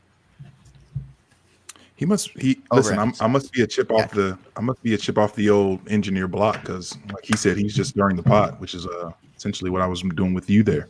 Yeah. So, okay. So we all love Courtland Sutton. Moving on. I think with drops, it's almost like one of those. This coach has the most career losses, right? Oh, you would think, okay, that's a really bad thing, but if the coach has been given that many opportunities, it's probably because he's pretty good. So if a player's getting enough targets to lead the league in drops, then it's probably because they're good enough to get those targets. Yeah, shout out to what Peter Howard always says. We just talked about Amari Cooper and his drop problems just a couple of years ago as well. Yeah. I still think that was a problem last year. They just paid his ass for 5 years instead of Dak. So I don't know. And Byron Jones. I've already shouted out. Yep. Let me ask you all this: Courtland Sutton or CeeDee Lamb? Sutton, easy. What? I'll take Sutton over Lamb. I mean, yeah. If we're picking right now, yeah, I don't know. I want points this year. If trusting a rookie, I'd rather trust Sutton, even if I don't believe in the offense necessarily as much as I do the Cowboys. Just curious how far y'all are going to drop them down. Are you saying CeeDee Lamb over Courtland Sutton this year, J Mike? Because I mean, Dak is going to support 3 top 24 3 top 12 wide receivers per the People's Champion. So it appears that you believed his story. You were into it, I think, is how I remember it. And then so it sounds like CD will be a top 12 guy. You're way against busting Suttons here. So what would you like to do here with your Anthony Miller, your CeeDee Lamb against Courtland Sutton? Do you want to take both of their points and add them together against Courtland Sutton? Do you want to do that? So just for context. Like totally blows it off. Of the Courtland Sutton is currently wide receiver 16 in ADP for DLF. CeeDee Lamb, wide receiver 20. So not as crazy as you think. But it is crazy. Well, I'm just saying that the actual people did this. It's not like they're bots from Fortnite who were doing these drafts. That we know of. That we know. You're right. John Ho. These so-called drafts. In 2 of those 6 drafts, as I look at these numbers here, CeeDee Lamb went before Courtland Sutton. Cool. There's a couple dumbasses. Congratulations, whoever got Sutton. So I was just curious what that looks like, because essentially it seemed like most of you had Sutton, and most of the folks even in the chat, a lot of folks had Sutton last of the group. And I was just curious how much further down that goes, or how maybe how high or boosted CD currently is because of rookie fever and everything else. I like to think that with this being June ADP, that some of that luster would have shaken off. Maybe not, I don't know. But between them, again, we said Cooper Kupp, and the two people behind Cooper Kupp to get us to CeeDee Lamb is DK Metcalf and Steph Diggs. So I was just curious. I figured I'd throw it out there real quick. That is interesting. I'm surprised how thirsty that we are out there. I would like to wait on CeeDee unless you're in a situation to draft him and be able to wait a year or whatever. I mean, he can certainly produce this year, but I would imagine that those drafting him are not necessarily expecting that. And it's probably likely that like we've seen the ADP holds, but the idea that it could drop and paying potentially less a year from now and being also just in time closer to that, top tier production is way more attractive than doing that now. So y'all thirsty. Sutton's about to be in year 3 and he's already posted a 1,000-yard season. Like I don't know. I'd take Kupp over CeeDee Lamb. And I don't see Lamb putting a 1,000-yard season together until one of the other receivers is gone. Just this year. I think that's fair. That's fair. Y'all don't recognize what just happened with Gabe saying that. That doesn't him giving any props to Cooper Kupp. Again, this is a landmark episode that we're looking at today. My goodness. Okay. Wow. That happened. So you had to correct it, but just this year. I did. You had to keep it somewhat I had to walk it back. Yeah. I had to walk it back. Whoa, what I put in this wine here? What? I know. I got scared. You can't commit this fully. Gabe may have commitment issues. I mean, he did just have a kid, so maybe not. Too far. Right. Yeah. That's hilarious. And he's a teacher, so we know he's good at planning. So. Oh, totally. There's that. So I have a trade, or it's a trade involving Lamb. It's one of Scott Connor's leagues, which are semi-Devy. The rookie drafts 6 rounds, and in the first 5 rounds you can pick up to 12 Devy players, and in the last round there's another 6 Devy players that can be taken. So there's kind of these combined drafts. I got the 112 in the startup, and on the clock I was thinking I was hoping for a running back, and they all went right before, so I was probably going to go CeeDee Lamb. Wasn't really sold on any of the Devy quarterbacks, and so I traded the 112 for Terry McLaurin and Latavius Murray. Going forth this year, I thought I could have Lamb, but this year I think I'd rather have Terry McLaurin, and I'm trying to win this thing. But that motivated in the idea that a competitive team, bit older roster. So, what'd you guys think of that? Matt says no. I would rather have Lamb. Yeah. You know what? If you had a Devy pick there, you should have took a Memphis running back. The pick ended up actually being Jamie Newman, by the way. So I don't know if that helps either. Yeah, I definitely have to take Lamb on that one. Not that McLaurin's a bad consolation prize, but Latavius Murray does absolutely nothing for me. So basically, you traded Lamb for McLaurin. Dallas offense, Redskins offense. I guess a little bit further. Do you believe that Lamb will overtake Gallup? That's the big thing too. Where you believe Lamb fits in that pecking order? Yeah, that's a good point. Maybe it was a little short-sighted. I did admit that, okay, making this, I really am gearing to, I want to win or help me win with this trade. But yeah, I am a guy that will sell first often. So this does feel like my wheelhouse to do this. Now, if you're looking to win the trade this year, I think McLaurin has a better season than Lamb does, simply because the mouths to feed in Dallas. Mm-hmm. And I do think Cooper Kupp. Now look what Gabe and Jay got me going talking about Cooper Kupp all the time. Amari Cooper. If they move Amari Cooper to the slot, like I think they probably will, because that's where he's most effective, because Cooper can't handle number 1 corners, and they put Lamb and Gallup on that outside. then I think you're going to see Lamb being third in that pecking order, and then that's where McLaren has. I think McLaren can have a 1,000-yard season. I think Lamb has probably about 800 yards. So McLaren maybe Kyle for this year.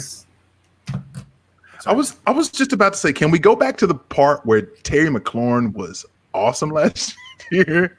Just for a moment, can we go back to that? Because when Case Keenum was in, Terry McLaurin was cooking. Obviously, Case Keenum's not there anymore.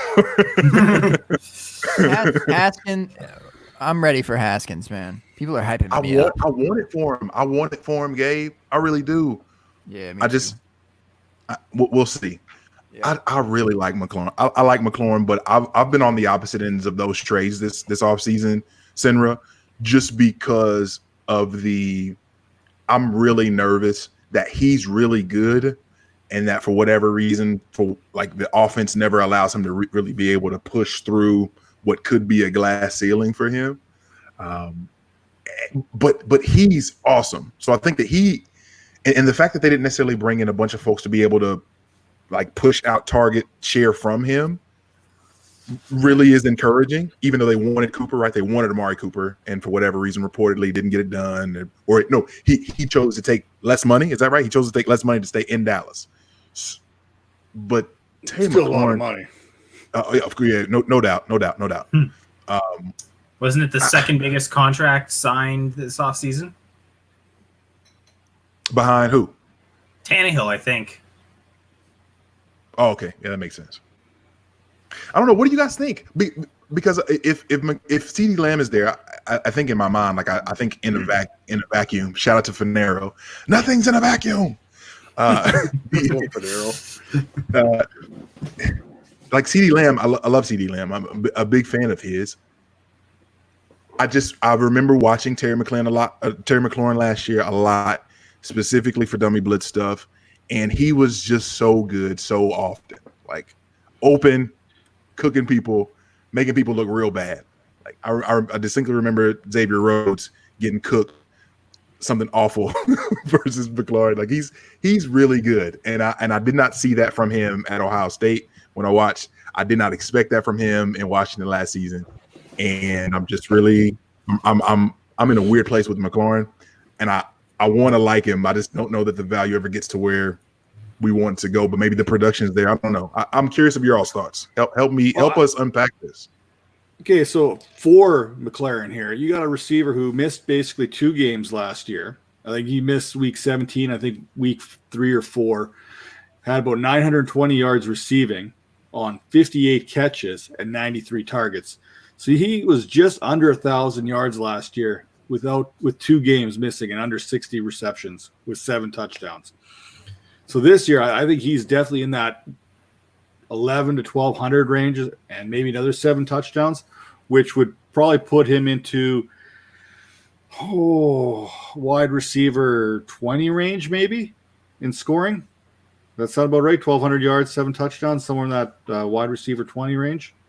So I think he's definitely a guy that can definitely outscore Lamb this year, but I'm not sold on him long term. But right now he is the guy there in Washington. There's no other, unless you count Antonio Gandy Golden there. So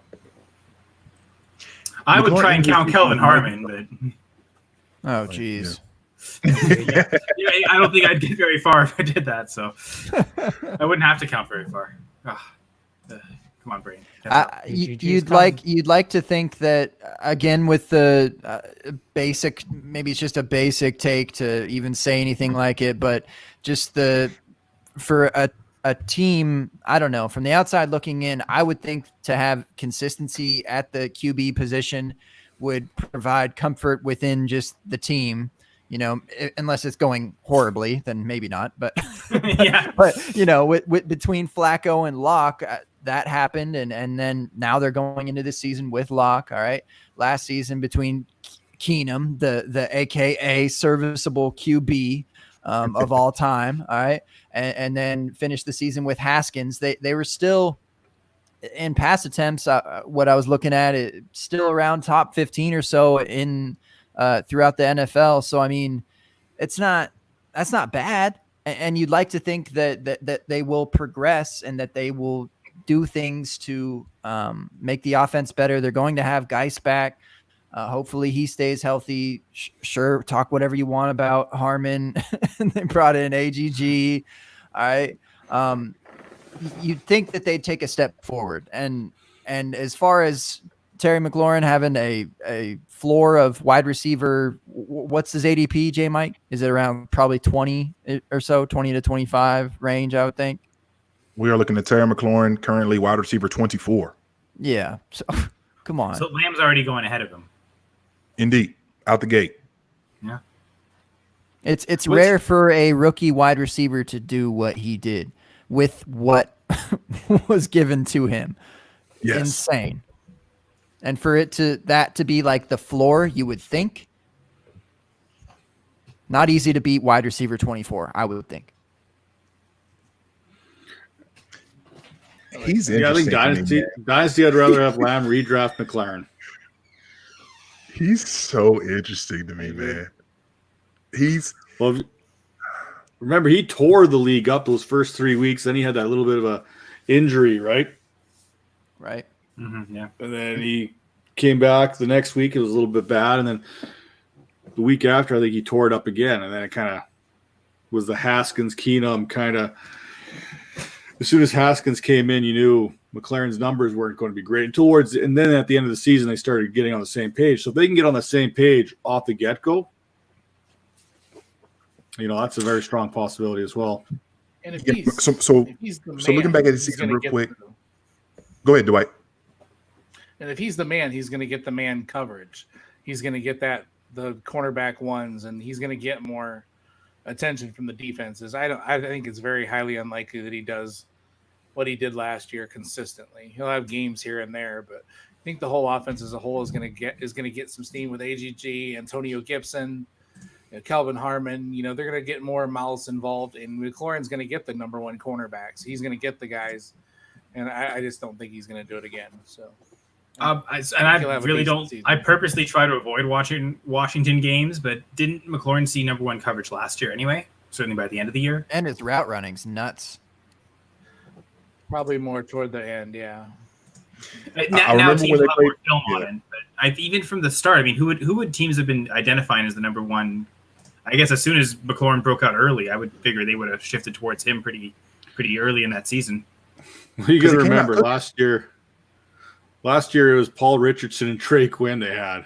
So McLaurin was already the by de facto number one receiver. But I don't think a lot of us thought that. we were thinking that it was Paul Richardson. Right. Yeah. I think Josh Doxson was there too for a bit. Yeah. Right. We were hanging on the hopes of Doxson that the fourth year breakout would come, the draft capital would bear fruit. We were hoping that Paul Richardson would finally have the stage to himself and do things, even though we know throughout camp the steam was building for Terry McLaurin. Oh, this guy's route running is really impressive. Oh, listen to him speak in these interviews. Oh, listen to how he's describing how he's running these routes and what he's looking for. And this was all preseason stuff, right? So then he comes out in the first 3 weeks of the season in PPR leagues, 23.5 points, 17.2 points, 19 points out the gate. That's how he started his career. He scores 5 touchdowns in the first 5 games of the season. Yeah, 5 touchdowns in his first 5 games of the season. Then we get to the Minnesota game, and I'm pretty confident that's the one where Case Keenum got hurt, and then essentially week 9 on was Haskins, and he still had he had a few good weeks under Haskins. The consistency wasn't there, but he ended the year again 15 points, 24 points, 15 points again. So he started the year on fire. He kind of faded off. He ended the year awesome. And as we closed out the year, everyone was enamored with what A.J. Brown, how he was heating up throughout the year, whereas McLaurin basically picked up what he did at the beginning of the season and the end of the season and was the guy that we weren't as excited about. And for that's for a lot of reasons. Obviously, it's Washington. It's draft capital.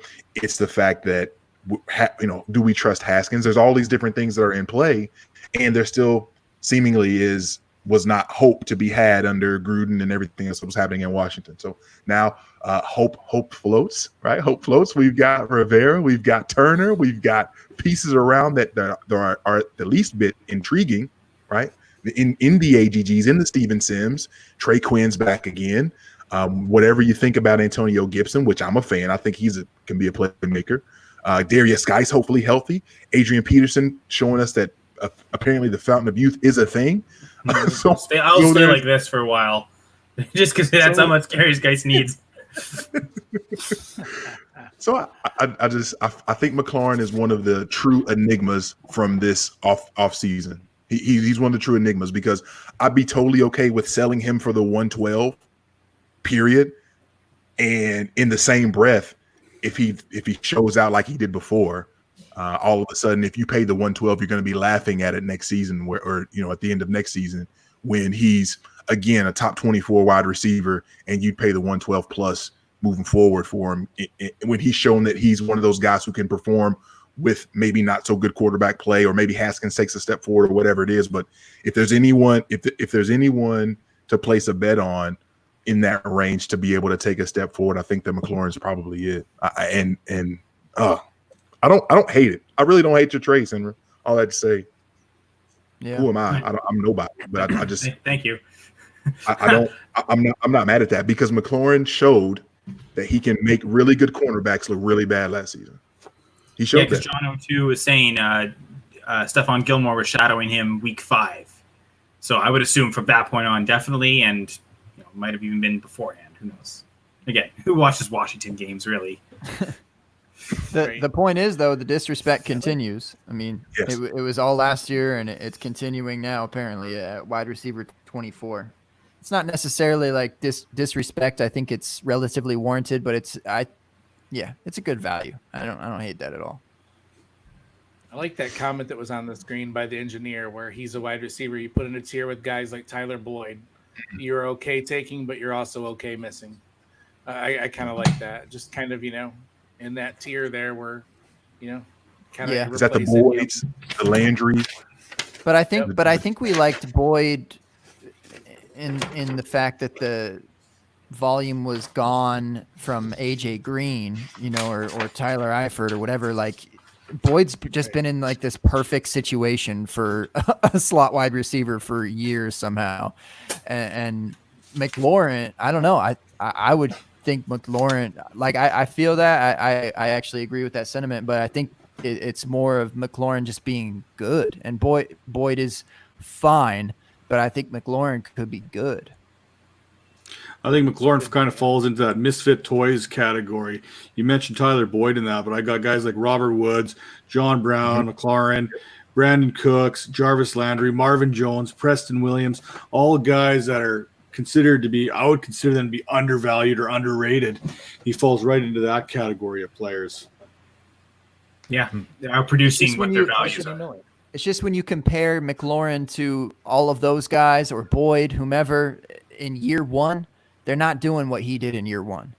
And how that projects in the future, it looks different than what those guys have done or what they're looking forward to. He had one game with double-digit targets. One. McLaurin's good, man. And I'm happy to say that I'm wrong about him. I really am. McLaurin's good. McLaurin's good. I mean, outside of maybe, is there probably better trust in Tannehill and I guess the Titans overall because they're a playoff team, but I mean, is there really that much difference between McLaurin and AJ Brown? I mean, Brown, again, this year teams will have tape on him. He's probably going to now consistently be seeing number one corners. Corey Davis, there's a threat there that might have kind of impacted the way defenses saw it last year, especially early. I mean, I would rather have Brown than McLaurin, but I don't know that they should be separated as far as they are. Because, I mean, you said McLaurin's ADP 24. Is Brown in the top 10 probably? Brown's 7. Oh, no, wait. No, I lied. Brown's 8. Wide receiver 8. That's 3 times the difference. 8 times 3 is 24. That's quite the gap. Big B, were you did that throw you for a loop there with that? No, there's just so many names there that it's hard. There's so many names we like that we're gonna have good seasons and put up, within 10 points of each other. That it's just, it's almost like there's probably more value in trying to figure out which of these names are not gonna have good seasons and land there than and just list off which ones are there. Like, Yeah. we should be talking about who's the next Juju, and not in a good way. Good point. I like that. Wait, is that the question? Are we supposed to answer that now? Oh, I mean, if you wanted to, you could. That's okay. No, but I feel like that's probably good though, because when you look at the wide receiver landscape and you see so many names that we think are viable, and I think Scott Connor was tracking last year, 70 some odd wide receivers ended up having I believe it was a wide receiver 1 week, which is kind of crazy to think about. Like 70 some odd wide receivers had, like, that's insane. So anyway, I'll leave that alone. We've talked a lot of wide receivers. That's basically six different sets of wide receiver ones. That's crazy. That's bonkers, right? So yeah, I'm gonna leave that alone because that's a whole other discussion. Yeah, we're running up against it. Golly, you guys are so smart. It makes me sick. I love y'all. And Woods was Woods is definitely somebody. I love Robert Woods. Woods gets disrespected way too much. Mr. Bobby Trees. We all Bobby need more trees in our Toothpick. lives. Bobby Trees needs more love. I know Kenny Pops was in here. I think he still is in the chat. Pops, hope you're still here. Earlier, he had asked something on Twitter, and I guess that we can try to ride into the sunset with this to some degree. But I was just soliciting topics for people that wanted to be able to talk through things this evening.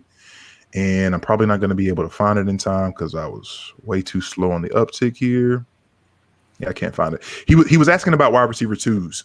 QB twos coming up in this season. Senra, you had retweeted it. Do you remember what that was? I'm gonna find it. I feel like we have a better chance to find it on Twitter than anywhere else. I'll look for it. Okay, I found it. In our group chat too. Sorry.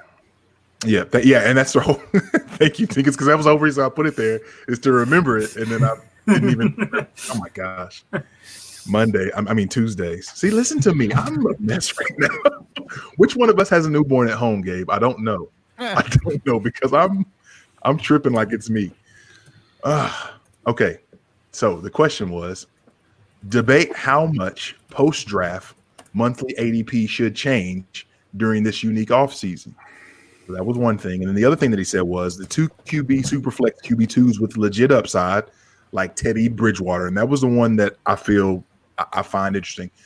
Just real quick, can you guys just throw out some names of some guys who are not necessarily in the QB1 discussion that you really like a lot in terms of QB2s or guys who can really push your QB room for your teams next level? I think Matthew Stafford's one that we've heard a lot of late. He's also kind of fringe QB1 right now in terms of ADP. But Teddy Bridgewater being someone that if we like all the pieces there that we've talked about, he's got to be a candidate, right, for someone who can push your room up. Who are other guys that you guys just like? Just some names to throw out. Anyone want to start? I like Kirk Cousins, and for the simple fact he threw 444 pass attempts last year. His career low before that was I think 530. So almost 100 less attempts than any other point in his career. And his career high actually came with the Vikings the year before, where he had over 600 attempts. So I think just based on the fact that defense took a lot of hits this year, lost all their starting corners, 2 of their 3 main pass rushers, I think that the Vikings are going to be passing a lot more than they did last year, and then that's going to more volume for Cousins. He showed a really good efficiency last year. I look to see him to continue that, just on better volume, meaning he could reach up to that QB1, even though he's not really a runner. And Washington kind of scrambled around the red zone to get some rushing touchdowns, but really not giving you that week-to-week consistency as a runner. And I think he could see 30 touchdowns and get to those, maybe not 5,000 yards, but up into the elevated 4,500-yard range. Because, again, I don't see 440 attempts only from that team. I could argue that Cousins isn't a quarterback too, and so I'm not sure.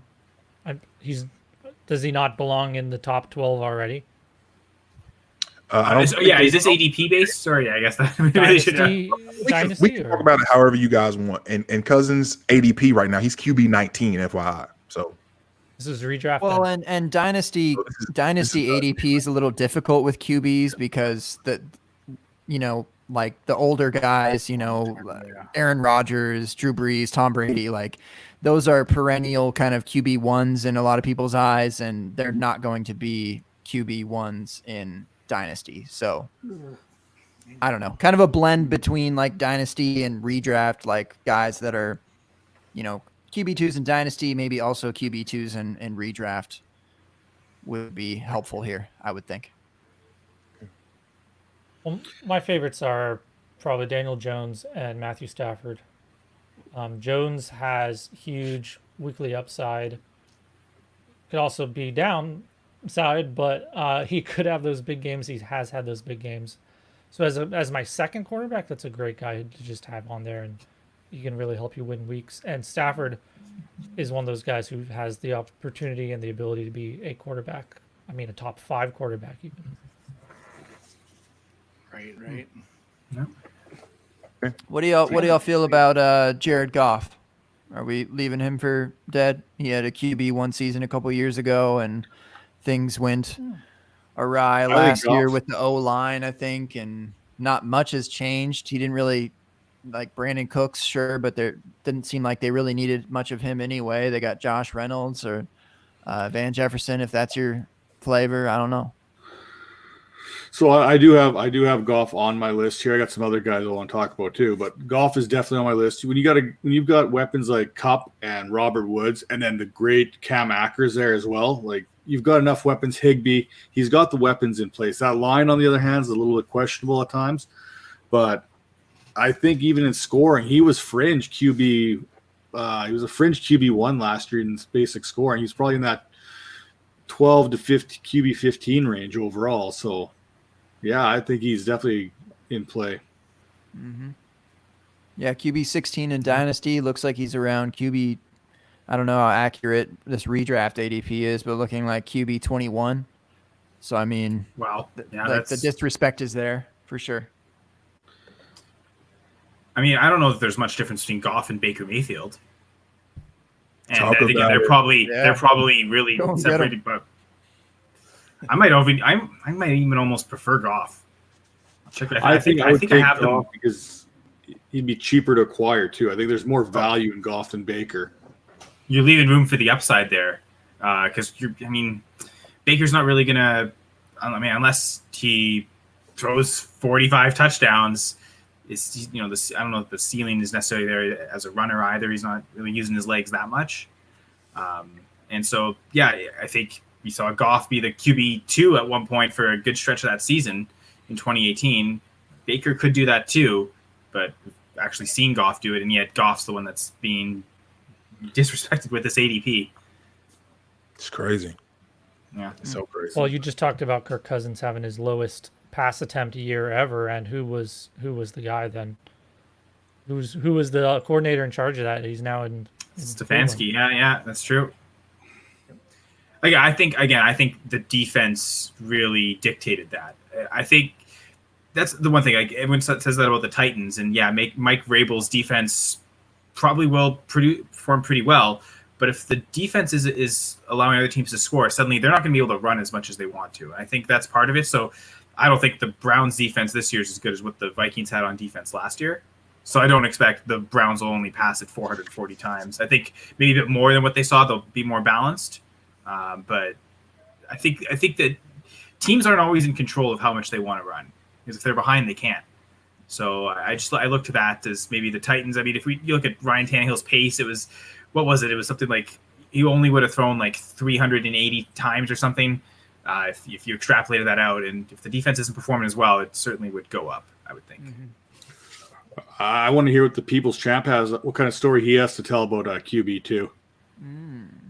True. I don't know. I was just thinking, like you guys said, that Tannehill, if things went bad with the defense, could sneak in just because of his efficiency. And I know everybody hates Derek Carr, but I still like him. I still think he's got in him with all his new weapons, and he's got all these new weapons. And this is it. This is it, though. This is his do or die time. They've given him everything he can to succeed. I like his efficiency and how he takes care of the ball, and he's got potential to sneak in. Do I think he will? Probably not, but You know, I think they're giving him everything he can to succeed there. So those are two guys that could sneak in the into the 12 spot. Like, not, I wouldn't go any higher with any of them, but they'll have Tannehill call, especially. Yep. So if we're talking redraft or for one season only, Roethlisberger's got to definitely be there where no one's talking about him. As the resident Canadian, Philip Rivers. I think Philip Rivers is someone we're overrated, not looking at enough as a top 12 quarterback for 2020. He's going to have some options there. Taylor, he's got the backfield. Taylor running the ball, Hines and Max still in the passing game. T.Y. Hilton, Paris Campbell possibly being there.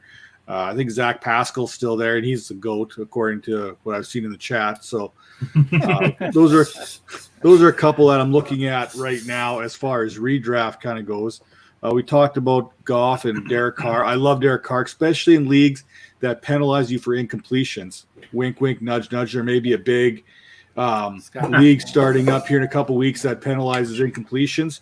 You may want to look strongly at Derek Carr there for a league like that. Minshew, Haskins, definitely guys going forward. Prior to the draft, I probably would have been down on Minshew. I would have thought they would have tried to bring someone in, a Cam Newton or someone I thought was going to come in, but they gave Minshew the keys here. They said, hey, you know what? You're our guy. We're going to ride with you. So I'm going to ride with what they said. And I think Minshew has that opportunity to possibly come into the top 12 this year as well. So some of the guys that were ahead of him are obviously the Lamars, the Dax, the Jameis Winston, who was a top 12, is not going to be there this year, right? We know that. Yeah. So yeah. There's a spot open in there. Josh Allen, depending on if you got those running yards or whatnot, his inaccuracy at times could bring him out of the top 12. I'm trying to think some of these other guys. Tom Brady, I think, just got into the top 12 last year. So does he drop off this year? Who knows? So there's room for about 3 guys to possibly move into that top 12. And of course, if Carson Wentz gets hurt again, he'll drop out. Yeah. Not, which, I mean, especially a year like this, anyone's susceptible, but certainly someone who's had a history of it. And if anyone gets COVID, who knows? Nah. That thing is hanging over everything. Come on, Peter. There's a little asterisk there, right? And I think as a one kind of facet to that, I think this is a year where no matter how bad your team looks, don't go into the year thinking, oh, I'm rebuilding right away. Wait and see. You may be winning more games than you think as the year goes on. So I think just everyone kind of hold out hope a bit more. Maybe that's just me being overly optimistic and positive. But I would say don't give up on the season. Don't you? You're 0-2. Don't panic too much. Oh man, this is. I hope that we're talking about all of this for a reason, and not for 2021 reasons. Which I mean, if we're having fun right now, isn't that a good enough reason? We're loving this. It's true. Yeah, it's true. But J Mike, we this is kind of the official pod for the 2021 draft. We've said forever we're on. I mean, since what? January, February, we said we're on to 2021. We don't care about this 2020 class and how prolific it's supposed to be. We're on to 2021. All right. And then when 2021 comes around, we're on to 2022. That's that next level analysis that you get from the open bar that you will not get anywhere else. All right. And if you are getting it from anywhere else, guess what? We own it. So stay ready. You ain't got to get ready. It's that simple. You know what's so sad about that is it's so true. I just wrapped up our rookie guides and for the publication. We got them out there, and before we even sent it out there, I was like, on to 2021. I'm starting to do my scouting and breaking it down. I was like, as soon as it hit the press, it was like on to the next one. There's no time to enjoy what you just did or what you just put out there. It's like, okay, off to the 2021 rookies. Here we go. How it goes, man. Yeah. How it goes. What's new? What's shiny? That's what we like in Dynasty. We don't value patience, apparently. So maybe 2021 or maybe just in 2020. Let's bring patience back for the season, y'all. Let's bring patience back to fantasy. Oh, Make patience great again. Let's get there. Like Ooh, patience was great at one well. point. You know what? Perhaps not. We can do some marketing with it. We've got people we know. That may not catch on quickly, but we shouldn't worry. Patience, baby. Patience. We're gonna have a whole new chat here next week, J Mike. Yeah. Patience 2020. Come on, man. Where patience at, man? I like Kevin's question. Right. Yeah, I want to be able to hit that as our outro. I like that a lot. Gabe, is that okay if we do that? I know you typically set the outro agenda for 1 week. Do it, man. Okay. But I mean, I'm trying to say yes. Let's do the question. I don't know. Yeah. Okay. And go. All right. So I'm going to take this quick picture of Kevin's question, and this can be our outro as well. So aside from obviously giving us obviously you as guests your work that you're doing, anything that you want to shout out, the floor is basically going to be yours. So please obviously tell us where that we can find you, where our listeners can find you, things of that nature. But also would love to hear who out of the QB1s from 2019 falls out of QB1dom, if you will. I can give you all a list real quick. I can send it to you via DM, something. I don't know, whatever would be easiest, or if you have it on hand. But I've got the list here. I'm going to send that to you guys. Right. And can we not use Winston here? Because that seems like the really Winston, easy one. Yeah. So the next one down being Jared Goff. So yeah, we take Winston out. So again, where people can find you, anything that you want to be able to shout up, whatever you like, and also obviously your QB1, the quarterback that falls out of QB1 from 2019. Shout out to you, Big B, for that. Give me a second. Let me get this set up. I can do this. Yes. Boom. Quick glimpse there. So going first, we'll just go just like we had in the clock, the version of our clock there. Mr. Dingus, the floor is yours. Well, I think it's pretty easy here. I could either say Tom Brady out of the 12, but that seems to be too easy. So I'm going to go with Josh Allen coming out of the top 12 here. I think there's going to be some inconsistency there in his game. Accuracy is going to be a bit of an issue still going forward. I think those running yards are going to be tempered back a little bit. There's going to be a little bit of regression there. I think he's the guy who's going to drop out of the top 12. If you want to check me out, follow me at Dingus4. You can check out the Dynasty Vipers at Dynasty Vipers, which I'm pretty sure the Open Bar already owns them as well. So check them out. Head over to idpguys.org. We got a couple rookie guides that we just put out recently for the 2020 class, and we're already working on the 2021. That's good. Man, I can't stand looking at myself that big. Man, I'm ugly. So that's good. Appreciate you, Dingus, and thank you again for all the love and support, man. Week in, week out, we appreciate you very much. The Mr. Dwight Peoples. Peoples, what you got, man?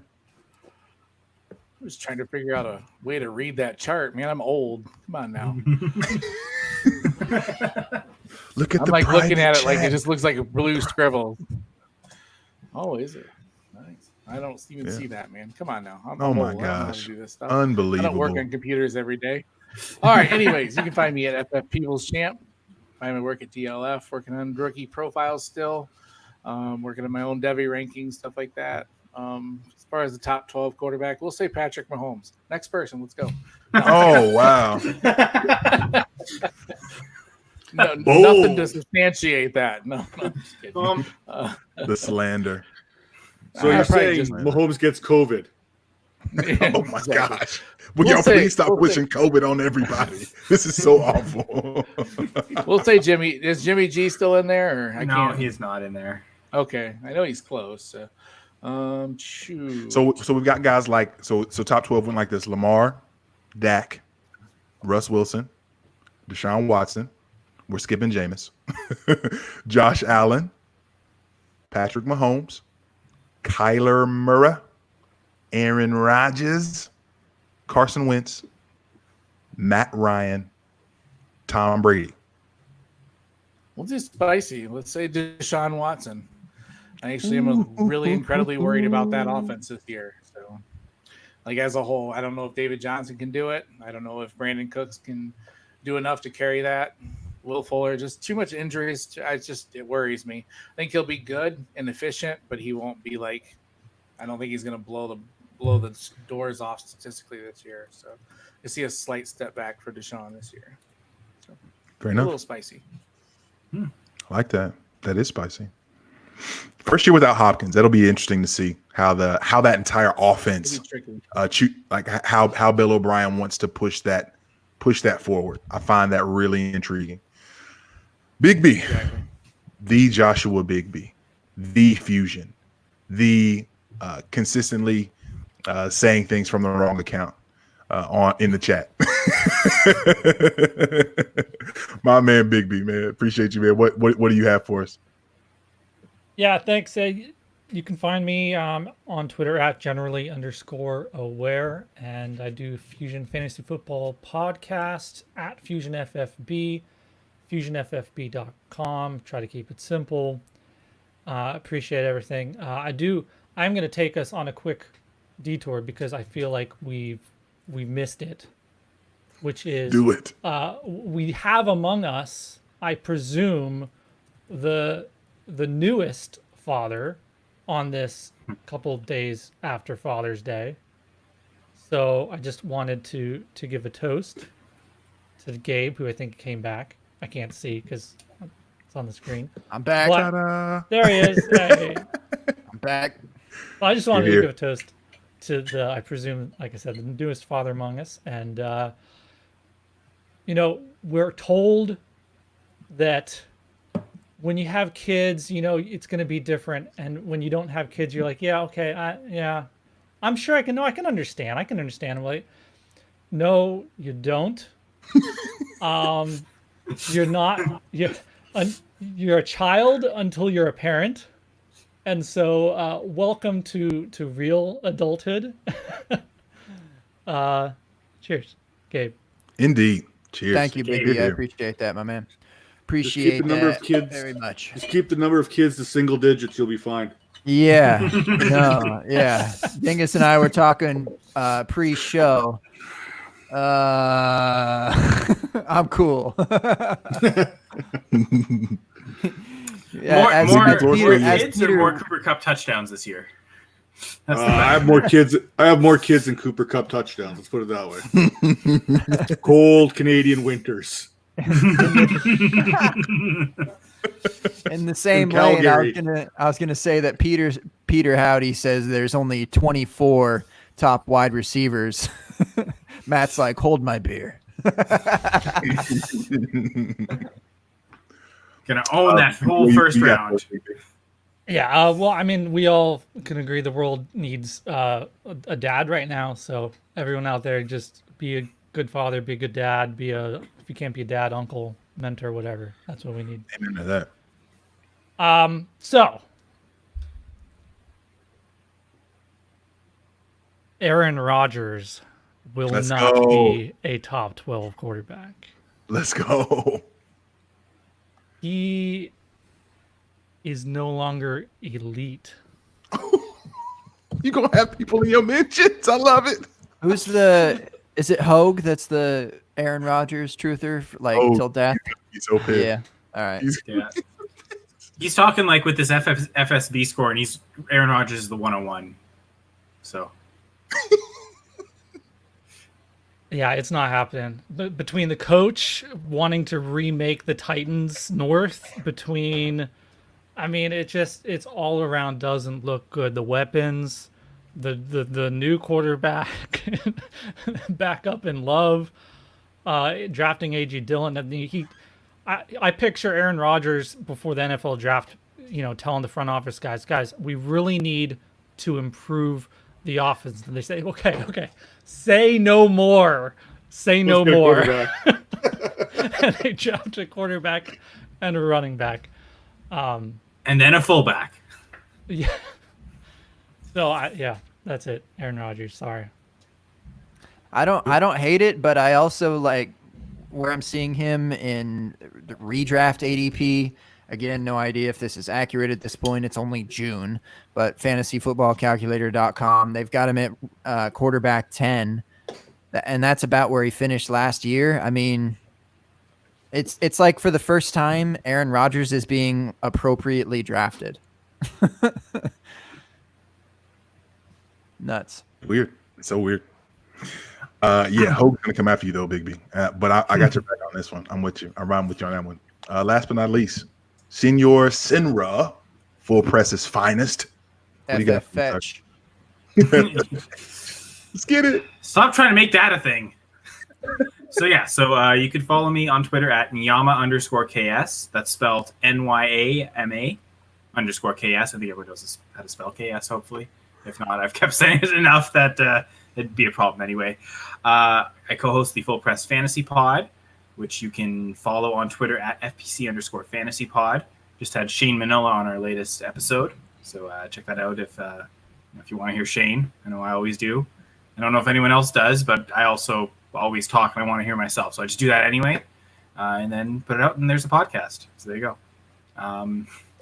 You can also, so Full Press coverage isn't just Fantasy Pod. We got a lot of team content that actually goes beyond football to different sports. I've written a couple hockey articles for them actually.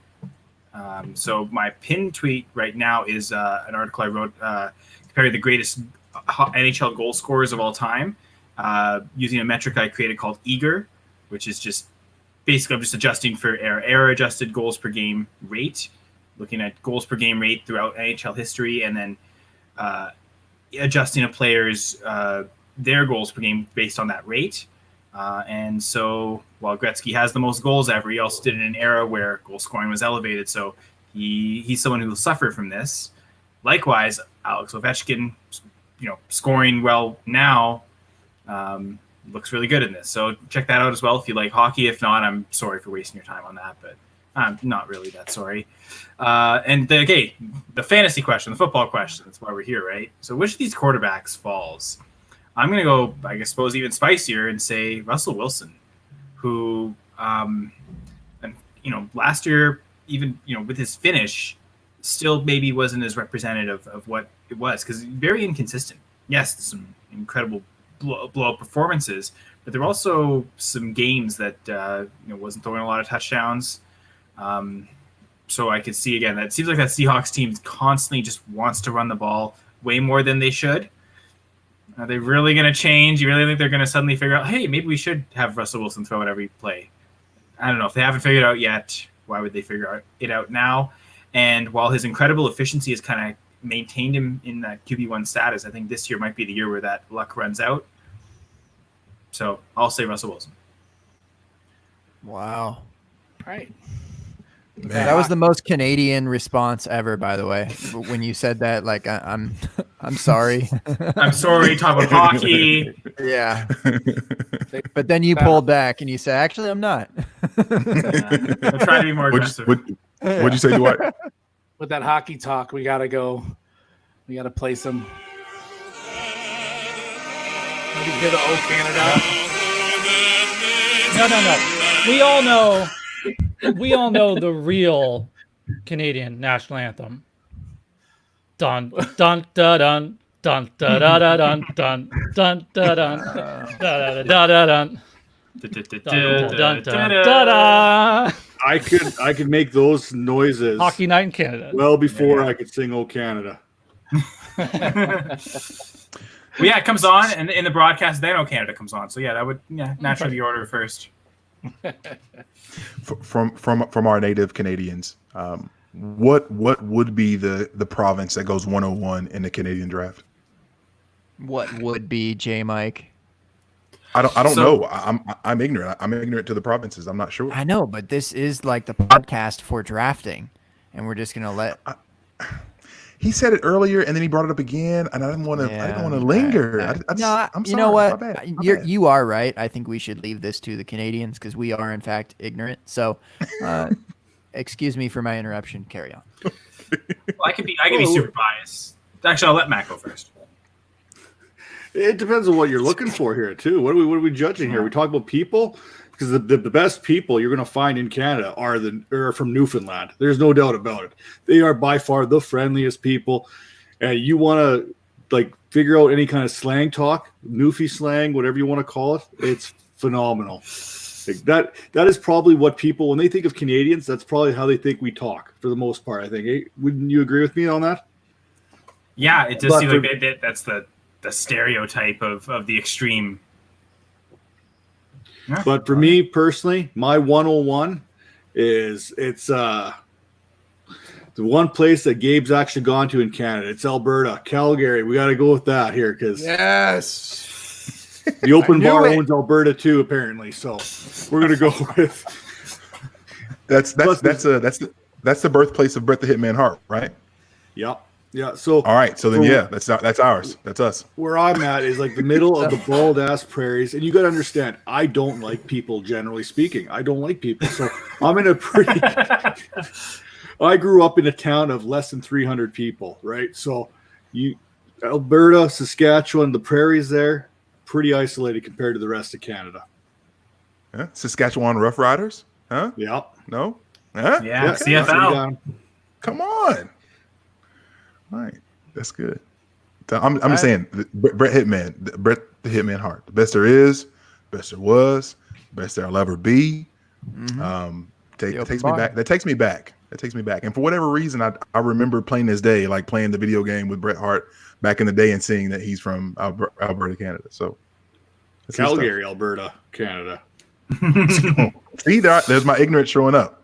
Calgary, Alberta, Canada. No disrespect. I don't need any. Nope. I don't need any anybody from the 6 or anywhere else showing up to my door. That's right. I don't need no problems. I don't want no problems.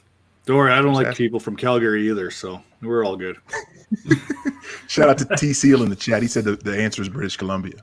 I know that's far west, right? Is that BC. way west? The west. Well, you know what? The Okanagan area there by the Rocky Mountains is probably the most beautiful part of the country. So it is. Kind of give that. I drove through. I drove through there going up Fernie. Yep. Beautiful, gorgeous. Yeah. And I mean, there's Trav has a good point with British Columbia. There is another reason to really like British Columbia and the stuff that they grow there. If you know what I mean, Bud. Oh, Bud, I see what you did there, Bud. Well played. Yeah. So that seems like an obvious choice. I could also go super biased and say Ontario. That's where I'm from. There's a lot of minerals, so that's always cool. Oh yeah, and Steve Nash. That's right, Trav. BC's got Steve Nash and Bruce Arthur's from there, so apparently they grew up together. But I'm actually going to say Nova Scotia, somewhere I visited last summer, and yes, I actually haven't been to BC, so I don't know for sure. Although I can imagine how gorgeous that must be near the Rocky Mountains, but. On Cape Breton Island, the northeastern island of North Nova Scotia, just being there, driving the sunsets, seeing the ocean, and even that far east, there's still a lot of elevation changes. So specifically Cape Breton Island, but Nova Scotia is great. Big Navy base, so there's some military presence too. So you still got to protect the country. So I find Nova Scotia offers quite a lot. So I'll say that. Someone mentioned it earlier in the chat at the very start. Going 106, which I think is a steal in a draft if you're drafting Nova Scotia that late. That's good. Very good. Very good. Well, thank you guys for the education there, because I sure didn't know. And Pops, thank you for the for the proper listing here. City, province, country, just like city, state, country, just like for here in the States. I'm not. It's like the old days. They're ASL, right? Yeah. Exactly. R.I.P. AIM. All right. Good deal. Gabe, that's all I got, man. All right. Is that our draft? Just the 101, 102? Should we do we feel like we're educated enough to keep this rolling, or should we come up with another draft? I'll take some Princess Edward Island because it's an island. Beautiful. An island. Yeah. It's pretty cool. Like the whole it's just it's a little island. And the dirt's red there too, which is pretty cool. So if someone wanted to visit Canada, and hey, I want to know what Canada has to offer. Obviously, it's probably really difficult to say what's the one place. Big country. But exactly. So So what would be like the top three? What goes on the podium of places that you need to go in Canada? What's the podium? I will tell you Think guys, because as I would love Americans- to visit Canada. I just know that it wouldn't be a case where like I can go a bunch of times in my life unless I like glow up something crazy, which isn't happening. So if I'm doing that, what does that look like? I think There's- you would enjoy the Okanagan Rockies area. I think that's definitely somewhere you want to check out. You can't go wrong with the Rocky Mountains, no matter what you do. And the Okanagan is just beautiful in general. Avoid anything north of basically Calgary. Take that, Edmonton. Yeah. Anything north of Calgary, draw a line right across the country, somewhere in there. Why is that? Well, It's cold. first off, I think something It's like cold. Yeah. 85% of Canada's population is within 3 or 4 hours of the American border. So it's all right along the bottom there. So I've got family in the Northwest Territories, Nunavut kind of thing, Labrador, all the way up north kind of people. And it's fantastic, depending on what you're looking for. If you want that winter wonderland, Labrador is fantastic. Big, you're talking 15, 20 foot high snow drifts, great tobogganing, snowmobiling. Depends on what you're looking for, right? Niagara Falls, people tell me that's nice out there. That's I'm not major relatively coast- close to you, J. Mike, isn't it? I don't No? think so. No. If you're in Niagara the- Well, it Falls? depends what close is. I mean, when I drove to Canton, it was a little even further away from Niagara Falls, and that took me about 7 hours. So you're probably It's not bad. 5-6 hour drive to Niagara Yeah. Falls, J. Mike. Yeah, what are Okay. you laughing at me for? Come on. Well, it just when I look at it in my head, I'm like, no, I'm not anywhere close. Like I'm southwest Ohio. Yeah, And true. Oh that's yeah, all the never way mind. across Oh yeah, you're Ohio in and- Cincinnati, right? I knew Ohio. Yeah, so never mind. It's probably more hours than that. It's So it's what you probably just said plus like 4 hours. All So right. Yeah, if you want to get your nerd on, you hit like Quebec City and Montreal, get a little architectural kind of thing, a little history Yeah. lesson there, a little cultural kind of thing there. So it Okay. all really depends on we're pretty, what would you say, diverse right across the whole thing. No different than probably most of the states too. So, but it's Matt is right. It is very much on what you want to do because Canada's so large geographically, so many different things to do as well. If you like golf, and there's tons of great golf courses, pretty much coast to coast. Then there's not really even one area to go in. Matt mentioned the Okanagan trails. You look on the other side of the Rocky Mountains. Banff National Park is world renowned. And I've already mentioned Cape Breton Island. That looked insanely gorgeous. Quebec City. I mean, that city celebrated its 400th anniversary not too long ago. So it's older than most cities in the States. So Quebec. Say so. Yeah, about that. Every time you say the Okinawa, or what is it? Is it? Okanagan. Okanagan. I keep thinking that you're saying. I keep thinking that you're going to bring in that tight end from the Broncos. Wait, but But I That have Jay to might say, keep saying all this episode. you all have to check out the McKenzie Brothers Strange Brew. You want a little Strange Canadian Strange Brew? The Ah, McKenzie poser. Brothers. They were like, Ah, we had poser. SCTV was our Saturday Night Live before Saturday Night Live. Fantastic stuff. Okay. I've seen that movie about 20 times. I love it. Best movie ever. Take off, eh? I'm so much more cultured after this. I know. I dig Don't this. you feel? Thank- Yeah. You feel that? Thank you I all feel for. it. I really do. I really do. Thank you all for the knowledge there. So yeah, to our guests, obviously, thank you all so much for being with us. I think it's great being able to chop it up with you in person. This was good stuff. Sinra, always a pleasure. I appreciate you a lot, and I'm sad I can't see you again this year at the expo. So perhaps next year we'll run it back. Big B, appreciate you more than you know. I don't tell you near enough, but man, always fun to chop it up with you as well. Peoples, my brother, golly, miss you as well. And again, we're obviously we've got a hopefully another Kamikaze meetup soon, but appreciate y'all very much. Grateful for all of you. To everybody in the chat, man, y'all kept it lit. Thank you all so much for being a part of this. If you're listening to this in podcast form, we appreciate you as well, whether it be on Spotify, Stitcher, Podbean, Google Podcasts, Apple Podcasts, wherever podcasts are that you're checking us out. We appreciate you for doing so. If you'd like to give us a rating or a review, thank you. If you'd like to share us with a friend, thank you. If you'd say, you know what, thanks, J Mike, but I'll pass. I'd rather J mute check you right now. I'm good with that too. You could listen. You could be listening to anything in the world right now, and you chose to be listening to these 6 voices right now, and we appreciate you for doing that. So thank you for the time.